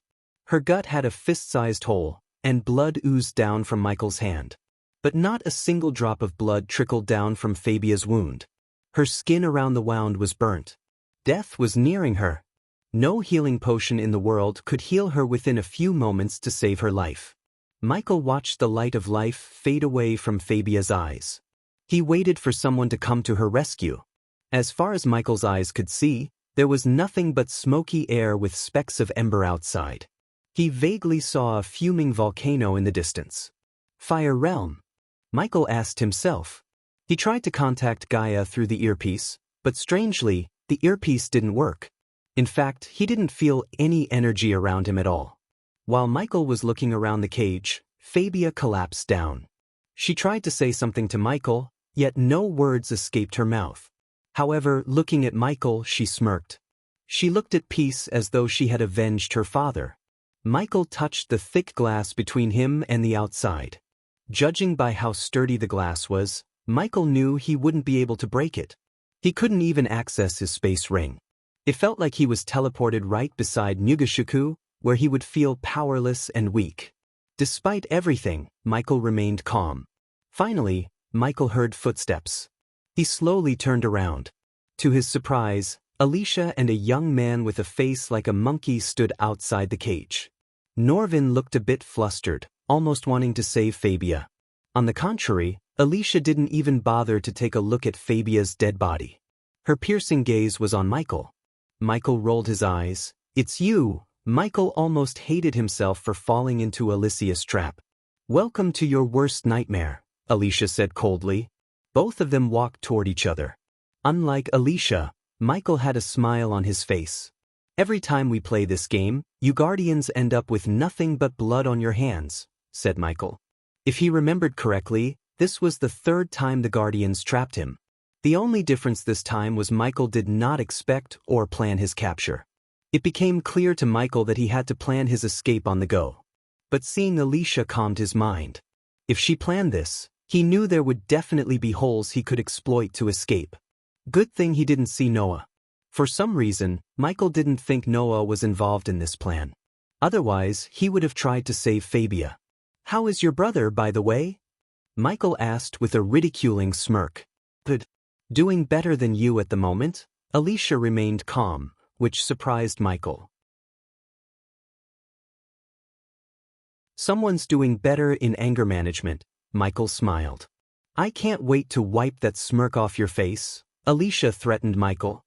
Norvin saw Ghost lifting Fabia's dead body by her head. He showed Fabia's dead face like a puppet to Alicia. They didn't know what he was hoping to do with Fabia's dead body. Suddenly, Michael bashed her head against the glass. Alicia's body jerked as she took a step back. Her subconscious mind dictated her movement. He bashed Fabia's head again and again on the glass until the head became a puppy mess. Blood trickled down the glass as Michael drew a smiley face on the blood. "Fucking bastard," Alicia growled. "I promise you, this will end in more bloodshed," said Michael. Norvin's heart skipped a beat. No one freaked him out as the Dark Lord did. In Norvin's mind, Ghost was the exact opposite of Noah in every way. In simple words, Ghost was evil Noah.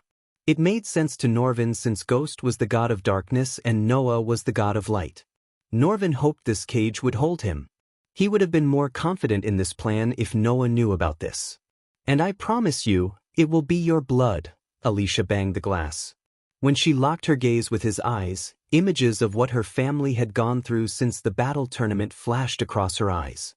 Until now, Peter remained supervised and locked in his own home. Noah chose not to meddle in Peter's case as Noah believed Peter was in the wrong and deserved punishment for his vigilante actions. Alicia slowly stepped back. A slow grin emerged on her cold face. Soon, she flicked her wrist as golden chains materialized inside the cage out of thin air. They flew at Michael, coiling around his wrists. It stretched out Michael's arms. He felt the chains tightening.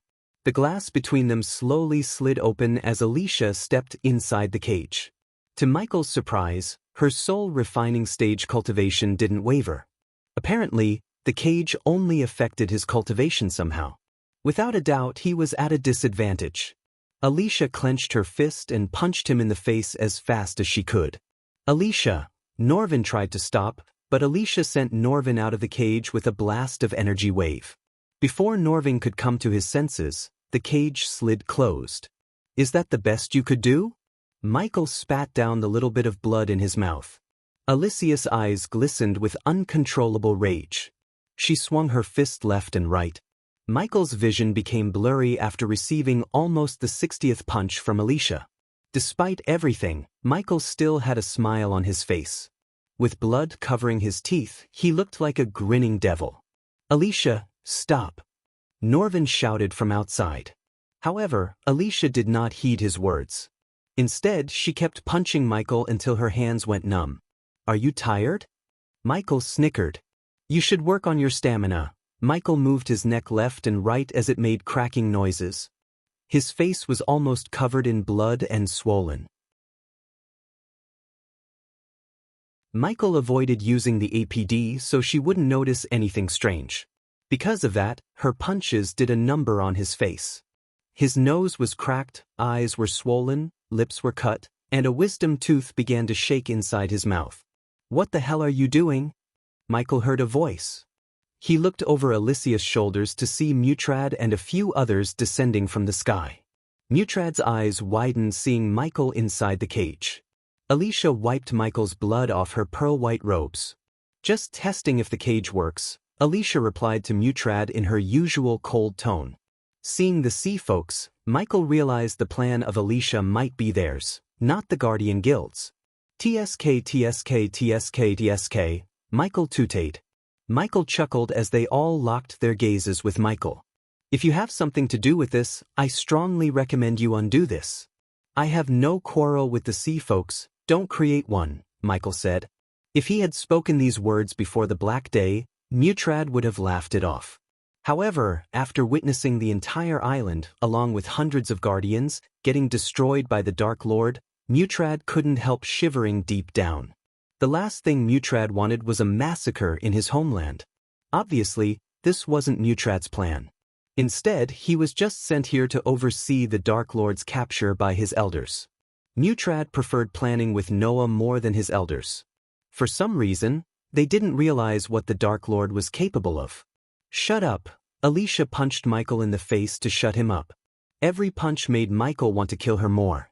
Until now, Michael never wanted to kill Alicia, but she managed to change that successfully.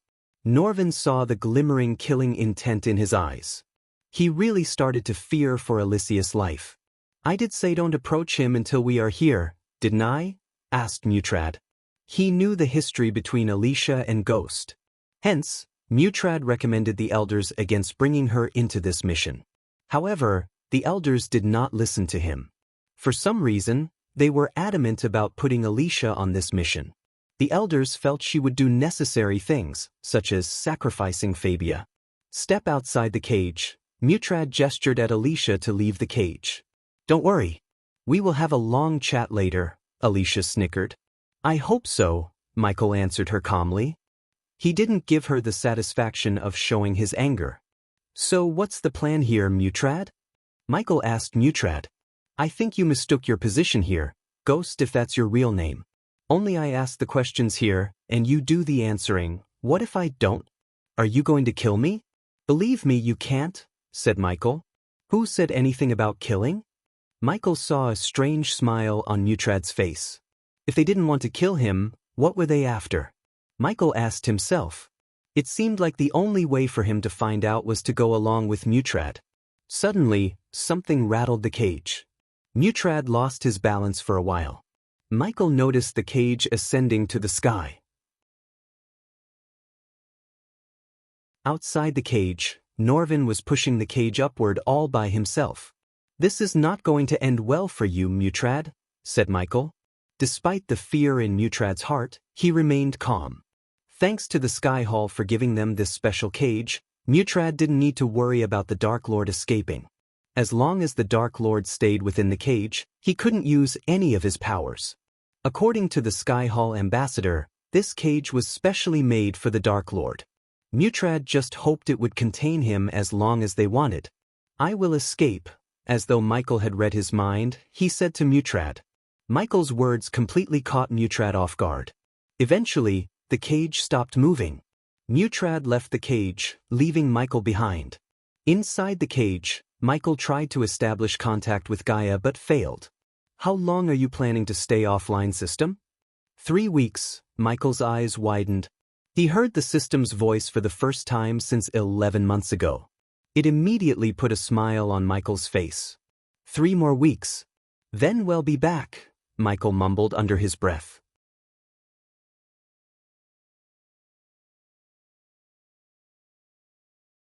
Chapter 770. Mutrad's fear. 2 weeks had passed since Michael's capture. His cage was teleported inside a floating palace above the volcanic mountain. The ground beneath the cage was wide open. If someone wanted, they could drop the cage right into the volcano with a single push of the button. Inside the cage, Michael was doing one-arm push-ups to keep himself healthy. A burly man accompanied by Mutrad broke Michael's right arm. He twisted Michael's armor into 360 degrees. Over the past 2 weeks, they had been asking Michael about a portal to the higher realms. Michael had 0 clues about any higher realms. After Michael finished his 300th push-up, he noticed Alicia and Mutrad through the glass. Michael stood up. Michael looked rugged with a long, thick beard and long hair. His right arm just swayed along his body lifelessly. Before they entered the cage, the golden chains materialized inside the cage and coiled around Michael's wrist. An invisible force pushed Michael down to his knees. Seeing Michael in this state lightened Alicia's mood. Mutrad flicked his wrist as a chair appeared before Michael. Mutrad sat down and leaned forward toward Michael. "Did you change your mind?" asked Mutrad.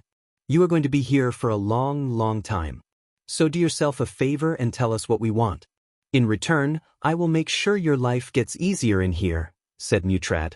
"You don't have to worry about me, Mutrad. If I were you, I'd worry about everyone here," Michael calmly answered Mutrad. "Come on, Ghost. Open your eyes and look around. You cannot escape this cage." Mutrad rolled his eyes. "Let me get the answers from him," Alicia growled. Michael chuckled. "It's cute," Mutrad frowned. "What is?" "The two of you," Michael gawked between them. "One tries to play the good one, and the other is trying to be the bad one.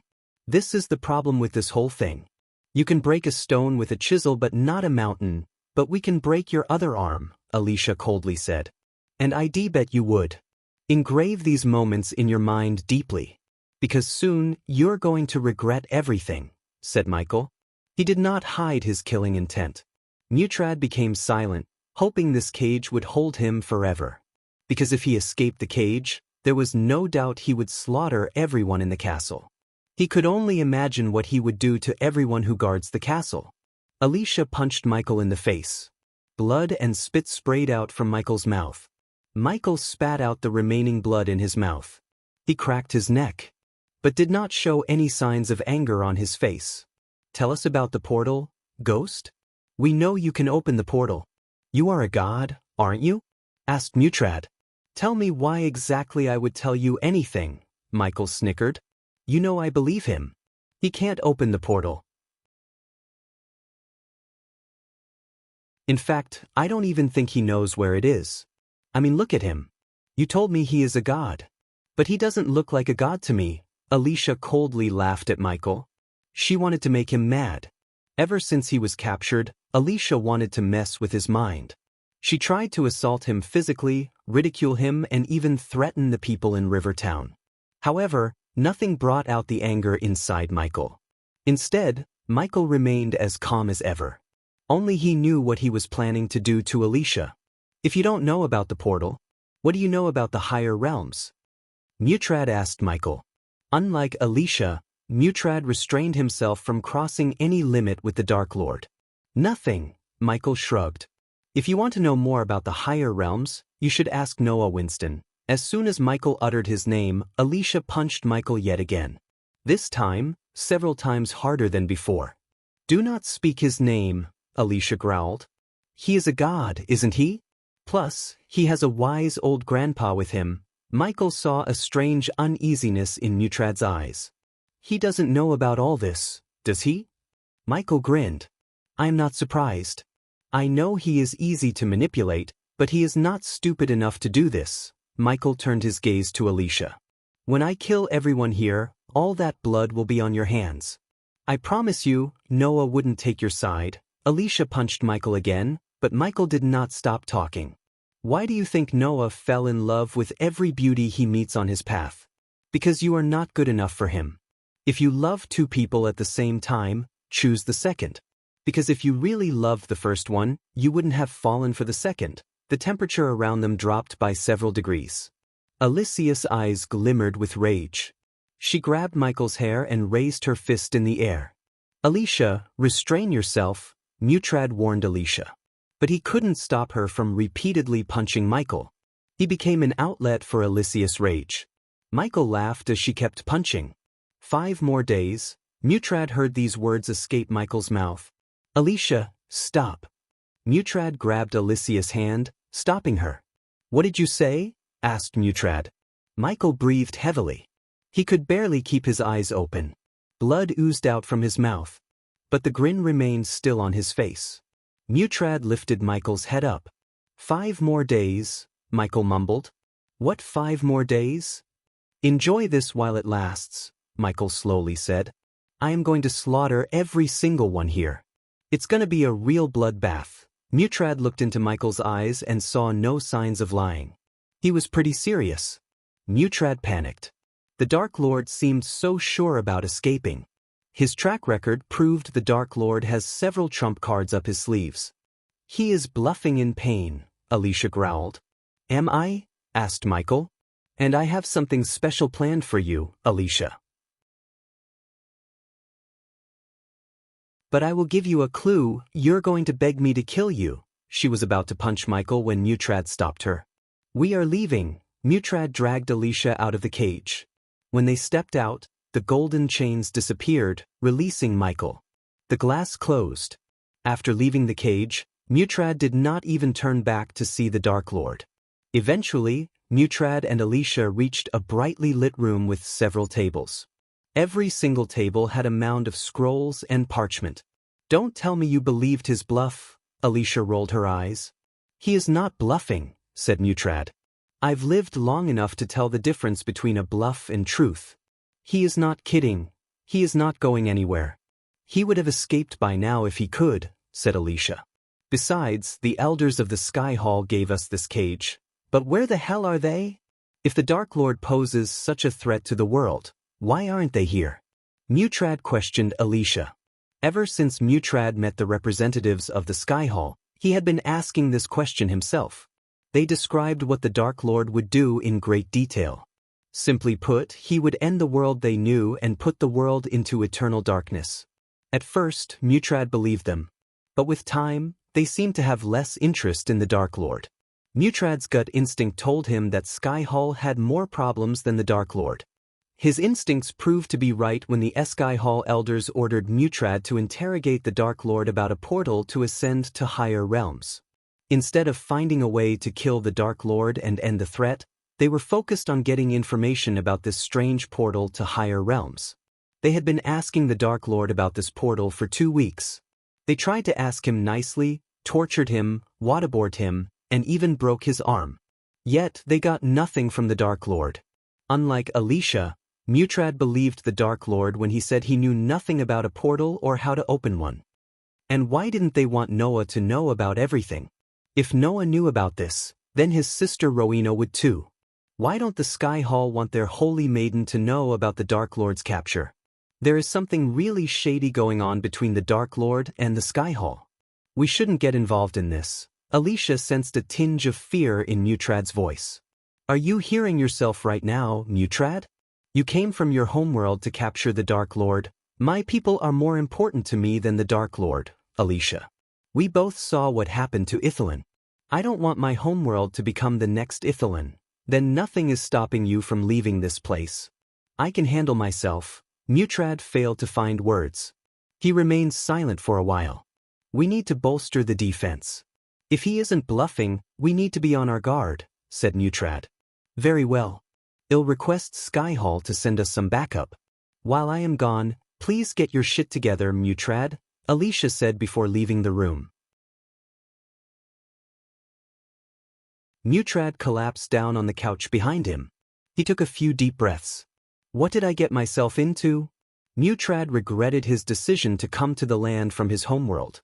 Deep down, Mutrad even thought about cutting a secret deal with the Dark Lord.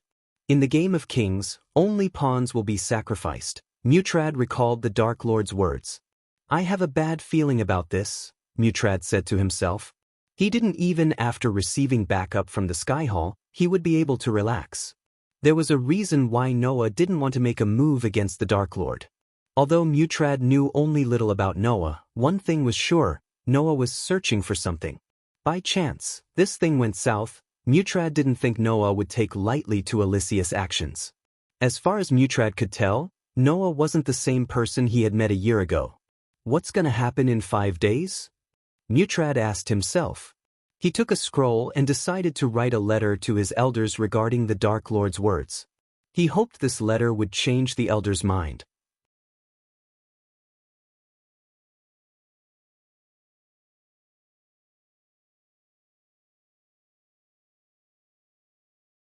Dante nodded as he walked toward the cage. Since this was early morning, he had a chance to see the Dark Lord up closer.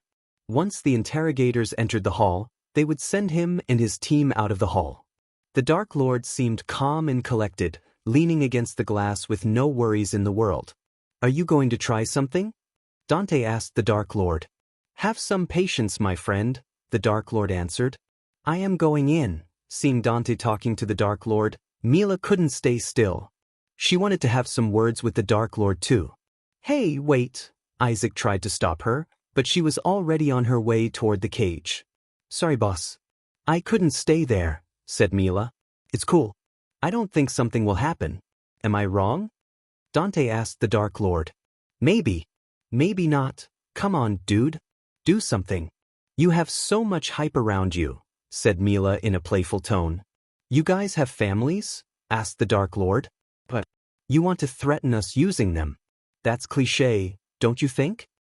Dante replied to the Dark Lord. Nah, the Dark Lord slowly shook his head. I just want to give you some time to talk with your loved ones. After all, when I come outside, you will all die. The Dark Lord spoke with a gentle smile as though he was having a normal conversation with them. Dying will be better than standing out there listening to Isaac bitch about how his woman cheated on him with another man. Mila rolled her eyes. The Dark Lord chuckled. You guys seem cool. I might feel bad after killing you, said the Dark Lord. So, is this what you do? Daydreaming all day. This bad boy will hold you here forever. It sucks to be you, Dante said. You guys shouldn't believe everything the Skyhall says. Ask yourselves, if I am their #1 priority, why aren't they here? Mila and Dante remained silent for a while as the Dark Lord continued. They didn't send their strongest because they didn't want them dead. Instead, they are using you. I bet except you, the others are just half immortals. The Dark Lord pointed his finger at Dante. To Dante's surprise, he was right. Except for him, all of his team members are at the half-immortal stage. If I'm not wrong, you are a half-immortal yourself. You might be strong, but no way you can walk past all of us, said Mila. I am used to creating ways when there is none. If you are hoping your minions will save you, I have bad news for you. No one is coming. The last time I heard, they are not even making an effort to find out where the hell you are, said Dante. To their surprise, the Dark Lord just smiled. I know. I ordered them not to, said the Dark Lord. Mila frowned. And why would you do that? Because I don't need them, the Dark Lord shrugged. Well, if you are going to escape, please do it soon. I am getting bored to death here, Dante sighed. Careful what you wish for, my friend, said the Dark Lord.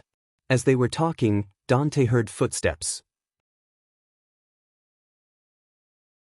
He and Mila turned around to see Mutrad, Alicia, Norvin, and a few others walking toward them. "It seems like our small chat is over," said Dante. "A pity." Dante and Mila took a step back from the cage. "I am glad you are here, Alicia." Dante heard the Dark Lord. He saw Alicia's eyes glimmer with cold, murdering intent. For a few moments, they all stood outside and watched the Dark Lord in silence. He slowly stepped toward the glass. "How is Peter doing?" Michael asked Alicia. There was a strange smile on his face. Looking at him, Mutrad couldn't help feeling dreadful. "Ah, don't be mad, Alicia. Peter would love to get out of his house. How long till he stepped outside?" Michael rubbed his chin. Suddenly, the runes around and inside the cage flickered. "What's happening?" Mutrad panicked. Alicia frantically looked around as the cage containing Ghost trembled. "Do you know what I like about the runes the most? It's so easy to hack them. You can turn your enemy's weapons against them with a few minor changes," said Michael. Under their shocked gazes, Michael grabbed his broken right arm and jerked it. Mutrad heard the bones inside his arm cracking. In a few moments, he clenched his fists. "How did he heal himself?" Norvin asked. Alicia flicked her wrist, trying to open the cage. However, the cage refused to listen to her commands. Michael turned around, walking toward the center. "Stop!" Alicia raised her voice. She conjured a sword made of chilling ice. "Take one step further, and I will send you straight down into the volcano," Alicia threatened Michael. She pointed her sword at the chains holding the cage. "You wouldn't do that." Michael turned around. "You want to test me," Alicia growled. Mutrad's mind went blank. He feared something would happen, and it did. To Mutrad's utter shock, a bright light flashed across the cage. They all closed their eyes. When they opened their eyes, someone else stood beside the Dark Lord. "Peter!" Alicia shouted. "Where am I?" It took Peter a few moments to realize he was teleported from his home. He saw Alicia shouting at him. The others around Alicia looked pale. "Hello, Peter." Peter felt a chill when he heard the voice. He recognized the voice almost immediately. How could he now? He was reliving what had happened 2 years ago at the tournament in his mind ever since. He slowly turned his head to see a man with a bushy beard and long hair staring at him. The face seemed unfamiliar to Peter, but those eyes betrayed the person behind all the changes. "Ghost." Peter clenched his fist. Seeing Ghost up close, Peter's whole body trembled. The veins in his eye popped, turning his eyes blood red. His life was turned upside down by him. Not only Ghost revealed his identity to the world, but he was humiliated. Ghost literally wiped the floor with him. Those images were eternally etched into his brain. Every time Peter closed his eyes, he saw how Ghost humiliated him in front of thousands of people.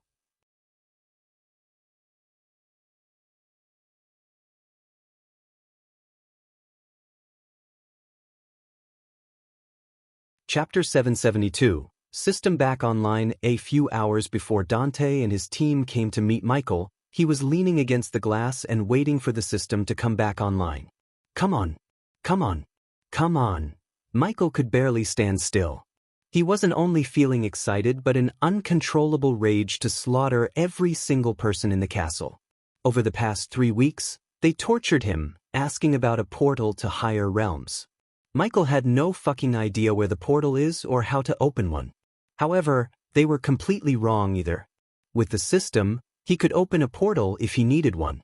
But Michael doubted the current system level would be able to open portals to higher realms. After spending 2 years with the system, Michael had a pretty good idea about the system's capabilities. If it wasn't for the APD slowly healing his body, he would have been in a much worse state. He couldn't wait to see the look on Alicia's face when he paid her back for everything she did. He locked his gaze on the countdown timer in the corner of his sight. In 10 minutes, the system would be back online. With the system reaching level 8, he could finally buy ores and materials to forge new weapons and armor. He needed a pair of swords suitable for the Dark Lord. The 6 guards around the cage had no idea Michael was preparing to break out of the cage. Second by second, the countdown timer moved toward the 10-minute mark. Fortunately, Michael didn't keep anything important in his space ring. But still, Michael hated losing a couple of healing potions, a couple of millions of gold coins, and some spell scrolls. Can't it go any faster? Michael asked himself, looking at the timer. 10 minutes felt like an eternity to him. It had been a year since he interacted with the system. Situations like this made him miss the system the most. Granted, Michael still had some plans in his mind to escape the cage even without the system. But having the system made everything so much easier and more interesting. The system will come online in 5 minutes. Michael smiled when he heard the system. He walked left and right in the cage. Soon, seconds turned minutes, and eventually, Michael heard a loud ringing in his head. His whole body felt an electric bolt running down his spine. He experienced acute pain in every fiber in his body. It felt like his very soul was screaming in pain. But soon, the pain and discomfort turned into a soul-soothing feeling. The system upgrade is completed. Current system level 8.0. The host can now have up to 50 subordinates. The host has received a legendary token to get free 5-star level specialization as a gift for upgrading the system. Finally, Michael almost shouted in excitement. He immediately accessed the system to take a look at his status window.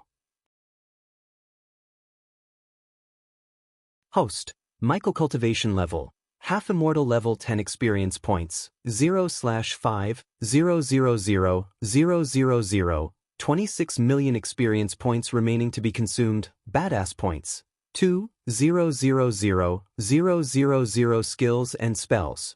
Wind Blast, LVL 6 Ultimate Form Level 1 Eyes of Doom, LVL 5 Ultimate Form Level 1 Responsive Shield, LVL 8 Environment Scanning, LVL 8 Ignitia, LVL 8 Ultimate Form Level 1 Silenes, LVL 1 Lightning Dash, LVL 6 Ultimate Form Level 1 Energy Devour, LVL 5 Soul Eater, LVL 5 Death Range, LVL 3 Eyes of Darkness, Normal. Can sense the cultivation level of others' Eyes of Darkness, Lucifer. Can sense the cultivation level of others, can see through illusions cloud of darkness, Lucifer. Weak-willed enemies will lose their courage completely and surrender. Death range will be 50% more powerful, and if activated in darkness, the host's cultivation level will be boosted 4 levels up regardless of the stage barrier. Wordless Spellcaster, Lucifer. In full Lucifer form, the host just has to think of the spell to cast it. Techniques: Swords of Destiny, 98% Mastery, Ring of Fire, 96% Mastery, Serpent Maga, 98% Mastery, Occupation. Core Disciple of Sunrise Sect, the Guardian of Sunrise Sect, Lord Lucifer of the Abyssal, the Dark Lord, King of Bradford status. Injured goals: Control the world, grow the Order of Death, utility function.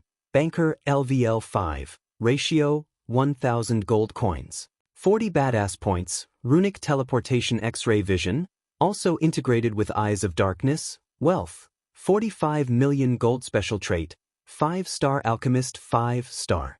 Inventor subordinates, Gaia, warrior, loyalty level 100%, Raylene, 5-star chef, loyalty level 99%, Arya, assassin, loyalty level 86%, Dead Heinberg, warrior, loyalty level 45%, Maxine, warrior, loyalty level 98%, Tiberius, warrior, loyalty level 85%, Sadie, loyalty level 70%, Ricky, loyalty level 94%, Daniel, loyalty level 98%, Titus, loyalty level 80%, Optimus, loyalty level 80%, The Big Bertha crew, pirates, loyalty level 93%, Base of operation, the Abyssal, the Crypt, the Dark Ocean familiars, Nightmare, Royal Dragon, Vidora, 3-headed Hydra, elemental manipulation, wind, 30% mastery, fire, 30% mastery, lightning, 40% mastery, darkness, 40% mastery.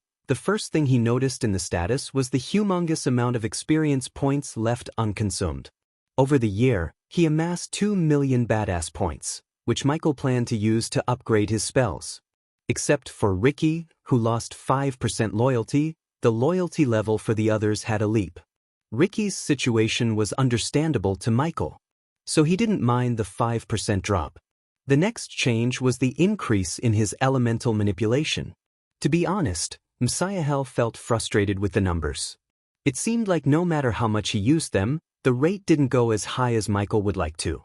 Looks like the host is in deep trouble. Michael heard the system's voice. Welcome back. Michael greeted the system with a friendly tone. It is good to be back. So, are you going to go offline for a long time whenever I upgrade you from now on? Michael asked the system. Of course not. Version 8 brings more functionalities and capabilities. Hence, the long upgrade time. Glad to hear that. The system went offline for 1 year, and you got yourself captured. To Michael's surprise, the system sounded like Pink, his sidekick back on Earth. Why do you sound like Pink? The system accessed your subconscious mind and picked the voice you desire the most, said the system. It wasn't wrong. He did miss the sound of Pink in his head. The two of them were the deadliest pair on Earth. Speaking of Pink, Michael wondered how she was doing on Earth. Judging by her skill set and the payment she received for each job, she could live a lavish and peaceful life somewhere safe. For now, Michael had to worry about himself more than about others. He wanted to check the system store, but before that, he wanted to contact Gaia. He accessed the system and took out an earpiece. He put it in his ear without the guards seeing. The system requires 500,000 badass points to break the runes that keep you weak. Do it, but don't make it obvious. Also, I want you to make some changes to the runes. Consider it done. The system consumed 500,000 badass points in a blink of an eye. Finally, Michael felt his power growing stronger. However, Michael did not feel relieved or happy as he should be. Instead, he was concerned. If a single cage could make him weak and vulnerable, that was a weakness he should address ASAP. Therefore, Michael decided to take the cage with him to the Dark Ocean so Eladir could study the cage and find a solution. Maybe he could even use this against Noah one day. Michael created a windshield around him to prevent the guards from hearing him talk. Gaia. Michael contacted Gaia. Michael. Immediately, Michael heard Gaia's concerned voice. Where the fuck are you? I'm worried sick. Tell me where you are. I am coming to get you. Are you in trouble? First, relax, said Michael. I'll explain when I get back. But now, I need you to do something for me. I am pretty sure you'd like it. What is it? I want you to Peter's home, kill any guardian there and use the teleportation scroll I just put in your space ring. So that bitch has something to do with your disappearance? Asked Gaia. He could feel the killing intent in Gaia's voice. Yeah, and this is payback. You want him alive or dead? Asked Gaia. Alive, said Michael. After Gaia left for Peter's home in Ice Fair, Michael willed the system to use the token for free specialization. The host can now choose one specialization among blacksmithing, rune mastery, engineering, and healing. There was no competition between the choices at all for Michael. He immediately chose blacksmithing. Make me a blacksmith, Messiahel said. He was excited like a kid.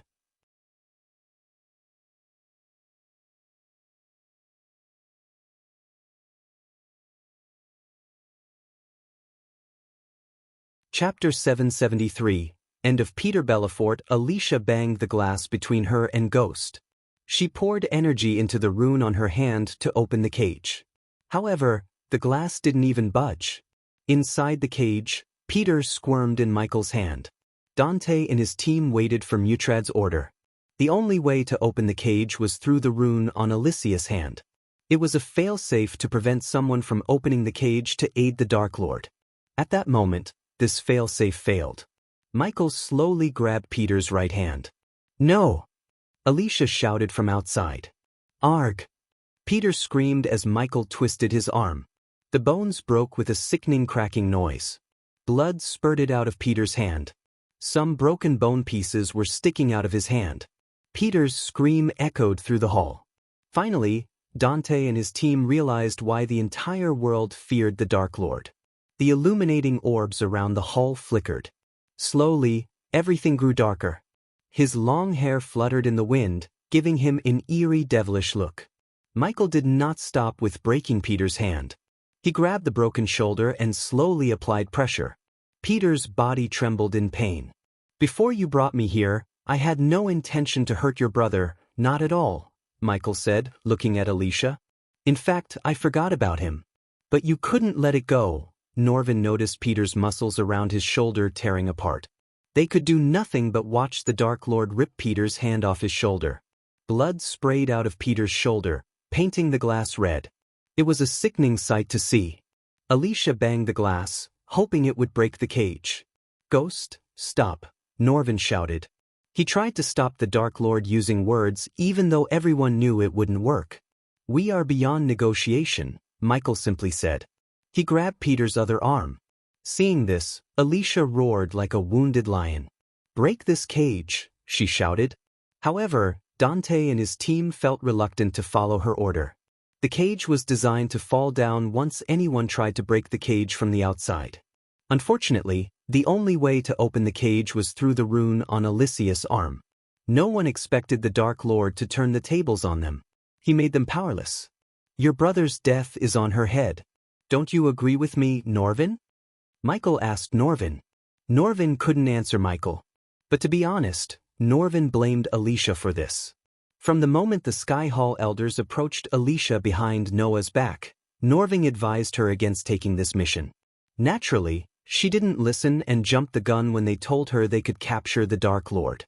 The only reason why Norvin was with her was that she asked him to.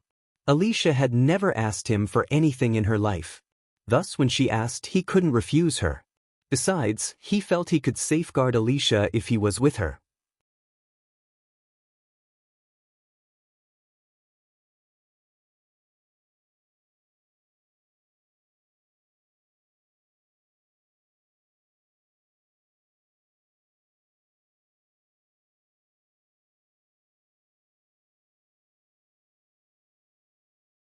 The half-immortal held his chest. Because he was burning, they failed to notice the hole in his chest. "Open fire!" Dante ordered his team. He chose to attack the Dark Lord with spells instead of waiting for him to show himself. As soon as the team heard the order, they all cast their own spells. The entire hall lit up like a Christmas tree. Mutrad ducked down and kept his head down. Mila cast a spell that created a dazzling red panda. It ran around the hall, shaking the ground itself. The panda, made of energy, seemed like it was searching for someone. Boom! The panda exploded into bits and pieces. It happened so quickly. One moment the panda was running around, and the next, it shattered into countless specks of light. Mila immediately tried to cast another spell. However, a dark beam shot out from nowhere and hit her in the shoulder. "Arg!" Mila screamed. The dark beams sent her flying onto the walls behind her. The others did not stop. Dante clenched his fist, casting a spell. When he opened his fist, a shock wave of shadowy energy shot out from him. The shock wave was powerful enough to crush a fusion stage cultivator to a bloody pulp. He hoped the shock wave would knock down the Dark Lord. But nothing happened as Dante expected. A few seconds later, another wave shot out from the other side of the room. This wave was stronger and more powerful than Dante's shock wave. On top of it, it wasn't a shock wave but a wave of fire. Dante and his team immediately leaped into the air to avoid the dark flames. The flames pulsated from the Dark Lord. It scorched the marble floor, turning it black. Mutrad missed the flame wave by an inch. While they were in the air, the dark beams zigzagged through the air. The golden layer of light around Dante reflected the dark beams. Unfortunately, Mila's shield wasn't as strong as Dante's. The dark beams already hit her in the shoulder. She was bleeding. Her luck was bad enough to the point the dark beams hit the same spot in the shoulder. This time, the beams penetrated through her body. She fell from the air in pain. Dante dashed at Mila to catch her before she hit the ground. However, a black shield flew out of the darkness and hit him in the face. Dante momentarily lost his focus on Mila. The shield flew back in the same direction as it came. "Mila!" Dante screamed as he saw a bolt of golden lightning fly past her. Mila disappeared along with the lightning bolt. He could swear he saw the Dark Lord's blurry figure in the lightning bolt. "Arg!" Mila's screams echoed through the hall. But her scream was cut short. Hearing her scream, Dante's heart skipped a beat. He was with Mila for almost 500 years. The two of them joined the Arctic Hall together and have served them ever since. He forgot what it would feel like to live without Mila. Just imagining she might be dead made his body tremble. "Where are you?" Dante screamed,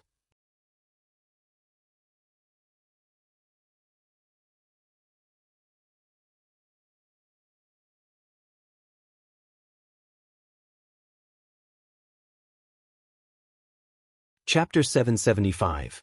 Become my spy. Michael snapped his finger as the lights turned back on. Michael gestured at Mutrad to get back to his feet. The air inside the hall reeked of blood.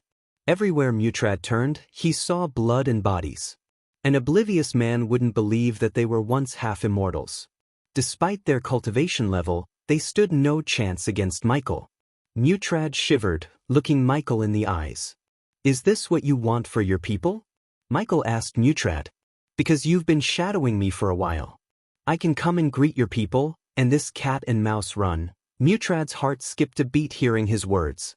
Give me one reason why I should visit your homeland. Michael gently placed his hand on Mutrad's shoulder. I know you might think you have people stronger than immortals guarding your homeland. But you also knew stronger guards never stopped me from doing what I wanted. Mutrad shivered. Dante was an immortal, yet he didn't even put up a fight against the Dark Lord, who was at the half-immortal stage. If stronger cultivators could kill him, he would have been dead by now. The Dark Lord always had a way of killing enemies who were stronger than him in cultivation. After witnessing what happened in Ithilien, Mutrad couldn't even imagine the Dark Lord stepping into his homeland. Please don't, Mutrad stuttered. But don't you want to arrest me? Asked Michael with an amused smile. I think I want to visit your elders. I haven't tested my spells and power underwater. This might be a great opportunity to do so, said Michael. What do you want from me? I'd do anything to stop you. Mutrad managed to utter these words. Is that so? Michael rubbed his chin. Answer me this, Mutrad. Are you more loyal to your people or the Guardians?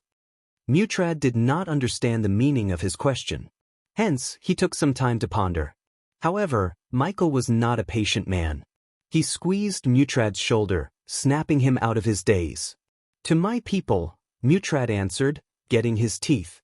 He felt like his shoulder bone was about to be crushed. Michael loosened his grip as Mutrad heaved a sigh. Then you won't have a problem spying on the Guardians for me, will you? Michael smiled. For a moment, Mutrad couldn't believe what he had just heard. The Dark Lord wanted him to be his spy. And that, too, inside the Guardian Guild. But I am not a Guardian, Mutrad said. That didn't stop you from using and manipulating the Guardians until now, Michael said. He was nonchalant. Just like Mutrad did his research on Michael, he did the same on Mutrad. Last year, Michael assigned Azazel to learn more about the Sea Folks. One of the snippets of information Azazel had on Mutrad was how loyal Mutrad was toward the Arctic Hall and the Sea Folks. He would give his life for his people.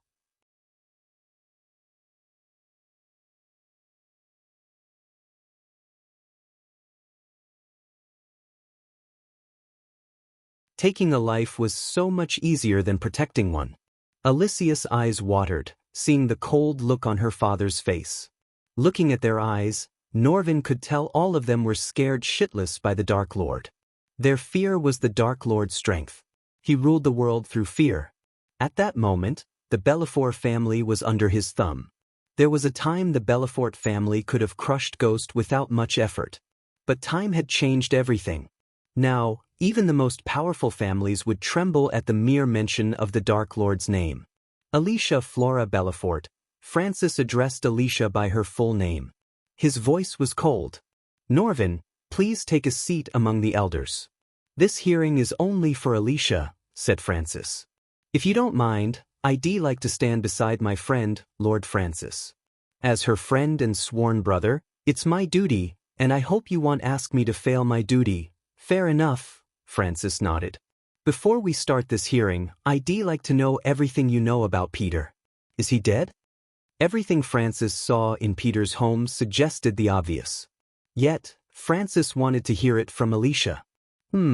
Alicia slowly nodded as tears rolled out her eyes. Francis clenched his fist. It took him several moments to find his next words. Is it possible for us to give him a proper burial? Asked Francis. Alicia's silence spoke volumes. It was hard for them to digest that Peter, the heir to the Belafort family, died a brutal death. It's time for you to tell us everything you know, Alicia, Francis asked Alicia. Alicia remained silent. I am not asking you as your father. I am ordering you to speak as the head of the Belafort family. Francis' voice became colder. Finally, Alicia wiped off the tears from her face and decided to tell her father everything related to Peter's death. She didn't care about what would happen to her. They deserved to know the truth.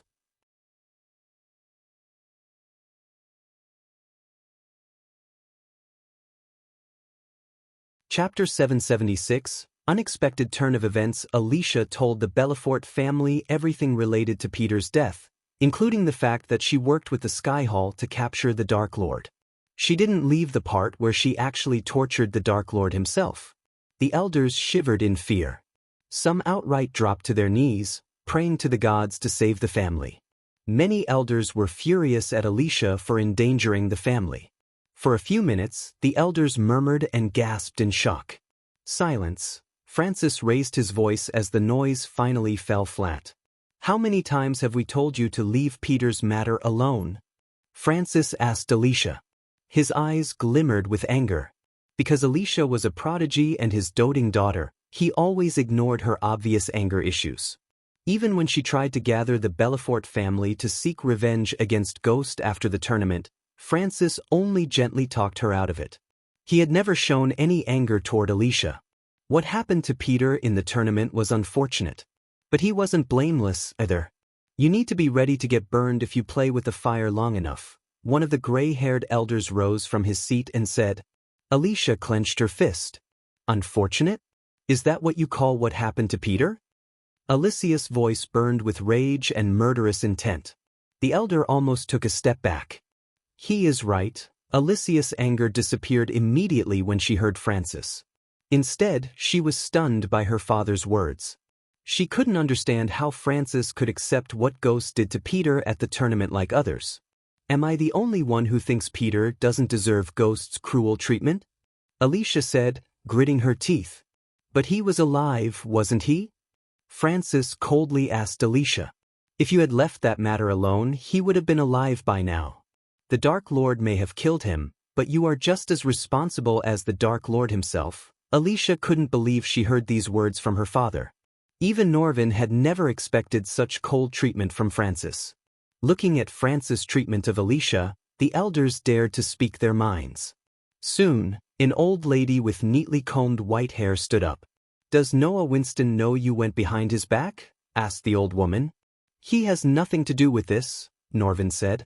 "I disagree. He has everything to do with this. He might be the only person who could protect our family from the Dark Lord. Is it true that the Dark Lord said, quote, as long as she is a Belfort, they will suffer untimely deaths?" Norvin was startled. The old lady spoke the Dark Lord's words like she was there. "How did you know?" Alicia coldly asked the woman. "So it's true." The old woman collapsed as the elders gasped in shock. It was none other than Michael who spread the rumors in Ice Fair through Sadie. He wanted some of the important elders in the Belfort family to know what had happened even before Alicia told them. Still, the elders were startled to hear it from Alicia's mouth. The elders couldn't even think straight after realizing they were officially on the kill list of the Dark Lord. You can't blame her for everything. She was Peter's sister, for God's sake. If you stay still and do nothing, if the same had happened to your son, daughter, or brother, Norvin questioned the elders. Another elder stood up. "I don't know what we would have done after the tournament. But we would have definitely avoided messing with Ghost after knowing he is the freaking Dark Lord. He slaughtered immortals and literally removed Ithalin from the face of the world. And where was the Sky Hall when he killed Peter? The Great Eight clans need pawns to sacrifice to the Dark Lord. They won't let their own get killed." Another elder voiced his concern. "Because of what you had done, we might get wiped off. He slaughtered immortals. Do you think we stand a chance against him? He didn't have to come here by himself. Any one of his generals could burn us to the ground." One by one, the elders stood up and raised their voices. Francis could do nothing but watch his daughter get blamed for everything. The unfortunate thing was the elders were right. Alicia had no words to defend herself. Deep down, she knew her entire family was in danger because of what she did. At that moment, Norvin hated the Sky Hall more than anyone. They roped Alicia into this plan and never appeared to save Peter. He could only imagine what would have happened to Mutrad and his men. "I will accept any punishment you give me," Alicia dropped to her knees. The hall went silent. Norvin saw Francis rise from his throne. He hoped Alicia's mother was here. Unfortunately, the poor woman was too devastated to hear her son was dead. She lost consciousness the moment she saw the blood stains and the dead bodies in Peter's home. She was still under the care of healers. Alicia, I don't blame you completely. You did what any loving sister would have. I know you wanted to avenge Peter. But at that same time, you ignored our warnings. You went behind our backs and endangered the entire family. You let your anger cloud your mind, Francis sighed. He couldn't speak those words looking into Alicia's eyes. But he had to do this for the sake of his family. He hoped it would be enough to calm the Dark Lord's anger. As someone who lost a brother, I understand your feelings. Taking that and your contributions to the family into the account, I hereby exile you from the Belafort family. Tears gushed out of Alicia's eyes. Norvin was startled by Francis' words. But the elders looked relieved and satisfied with Francis' punishment. None of the elders expected a death sentence for Alicia, so they were quite satisfied with removing Alicia from the family.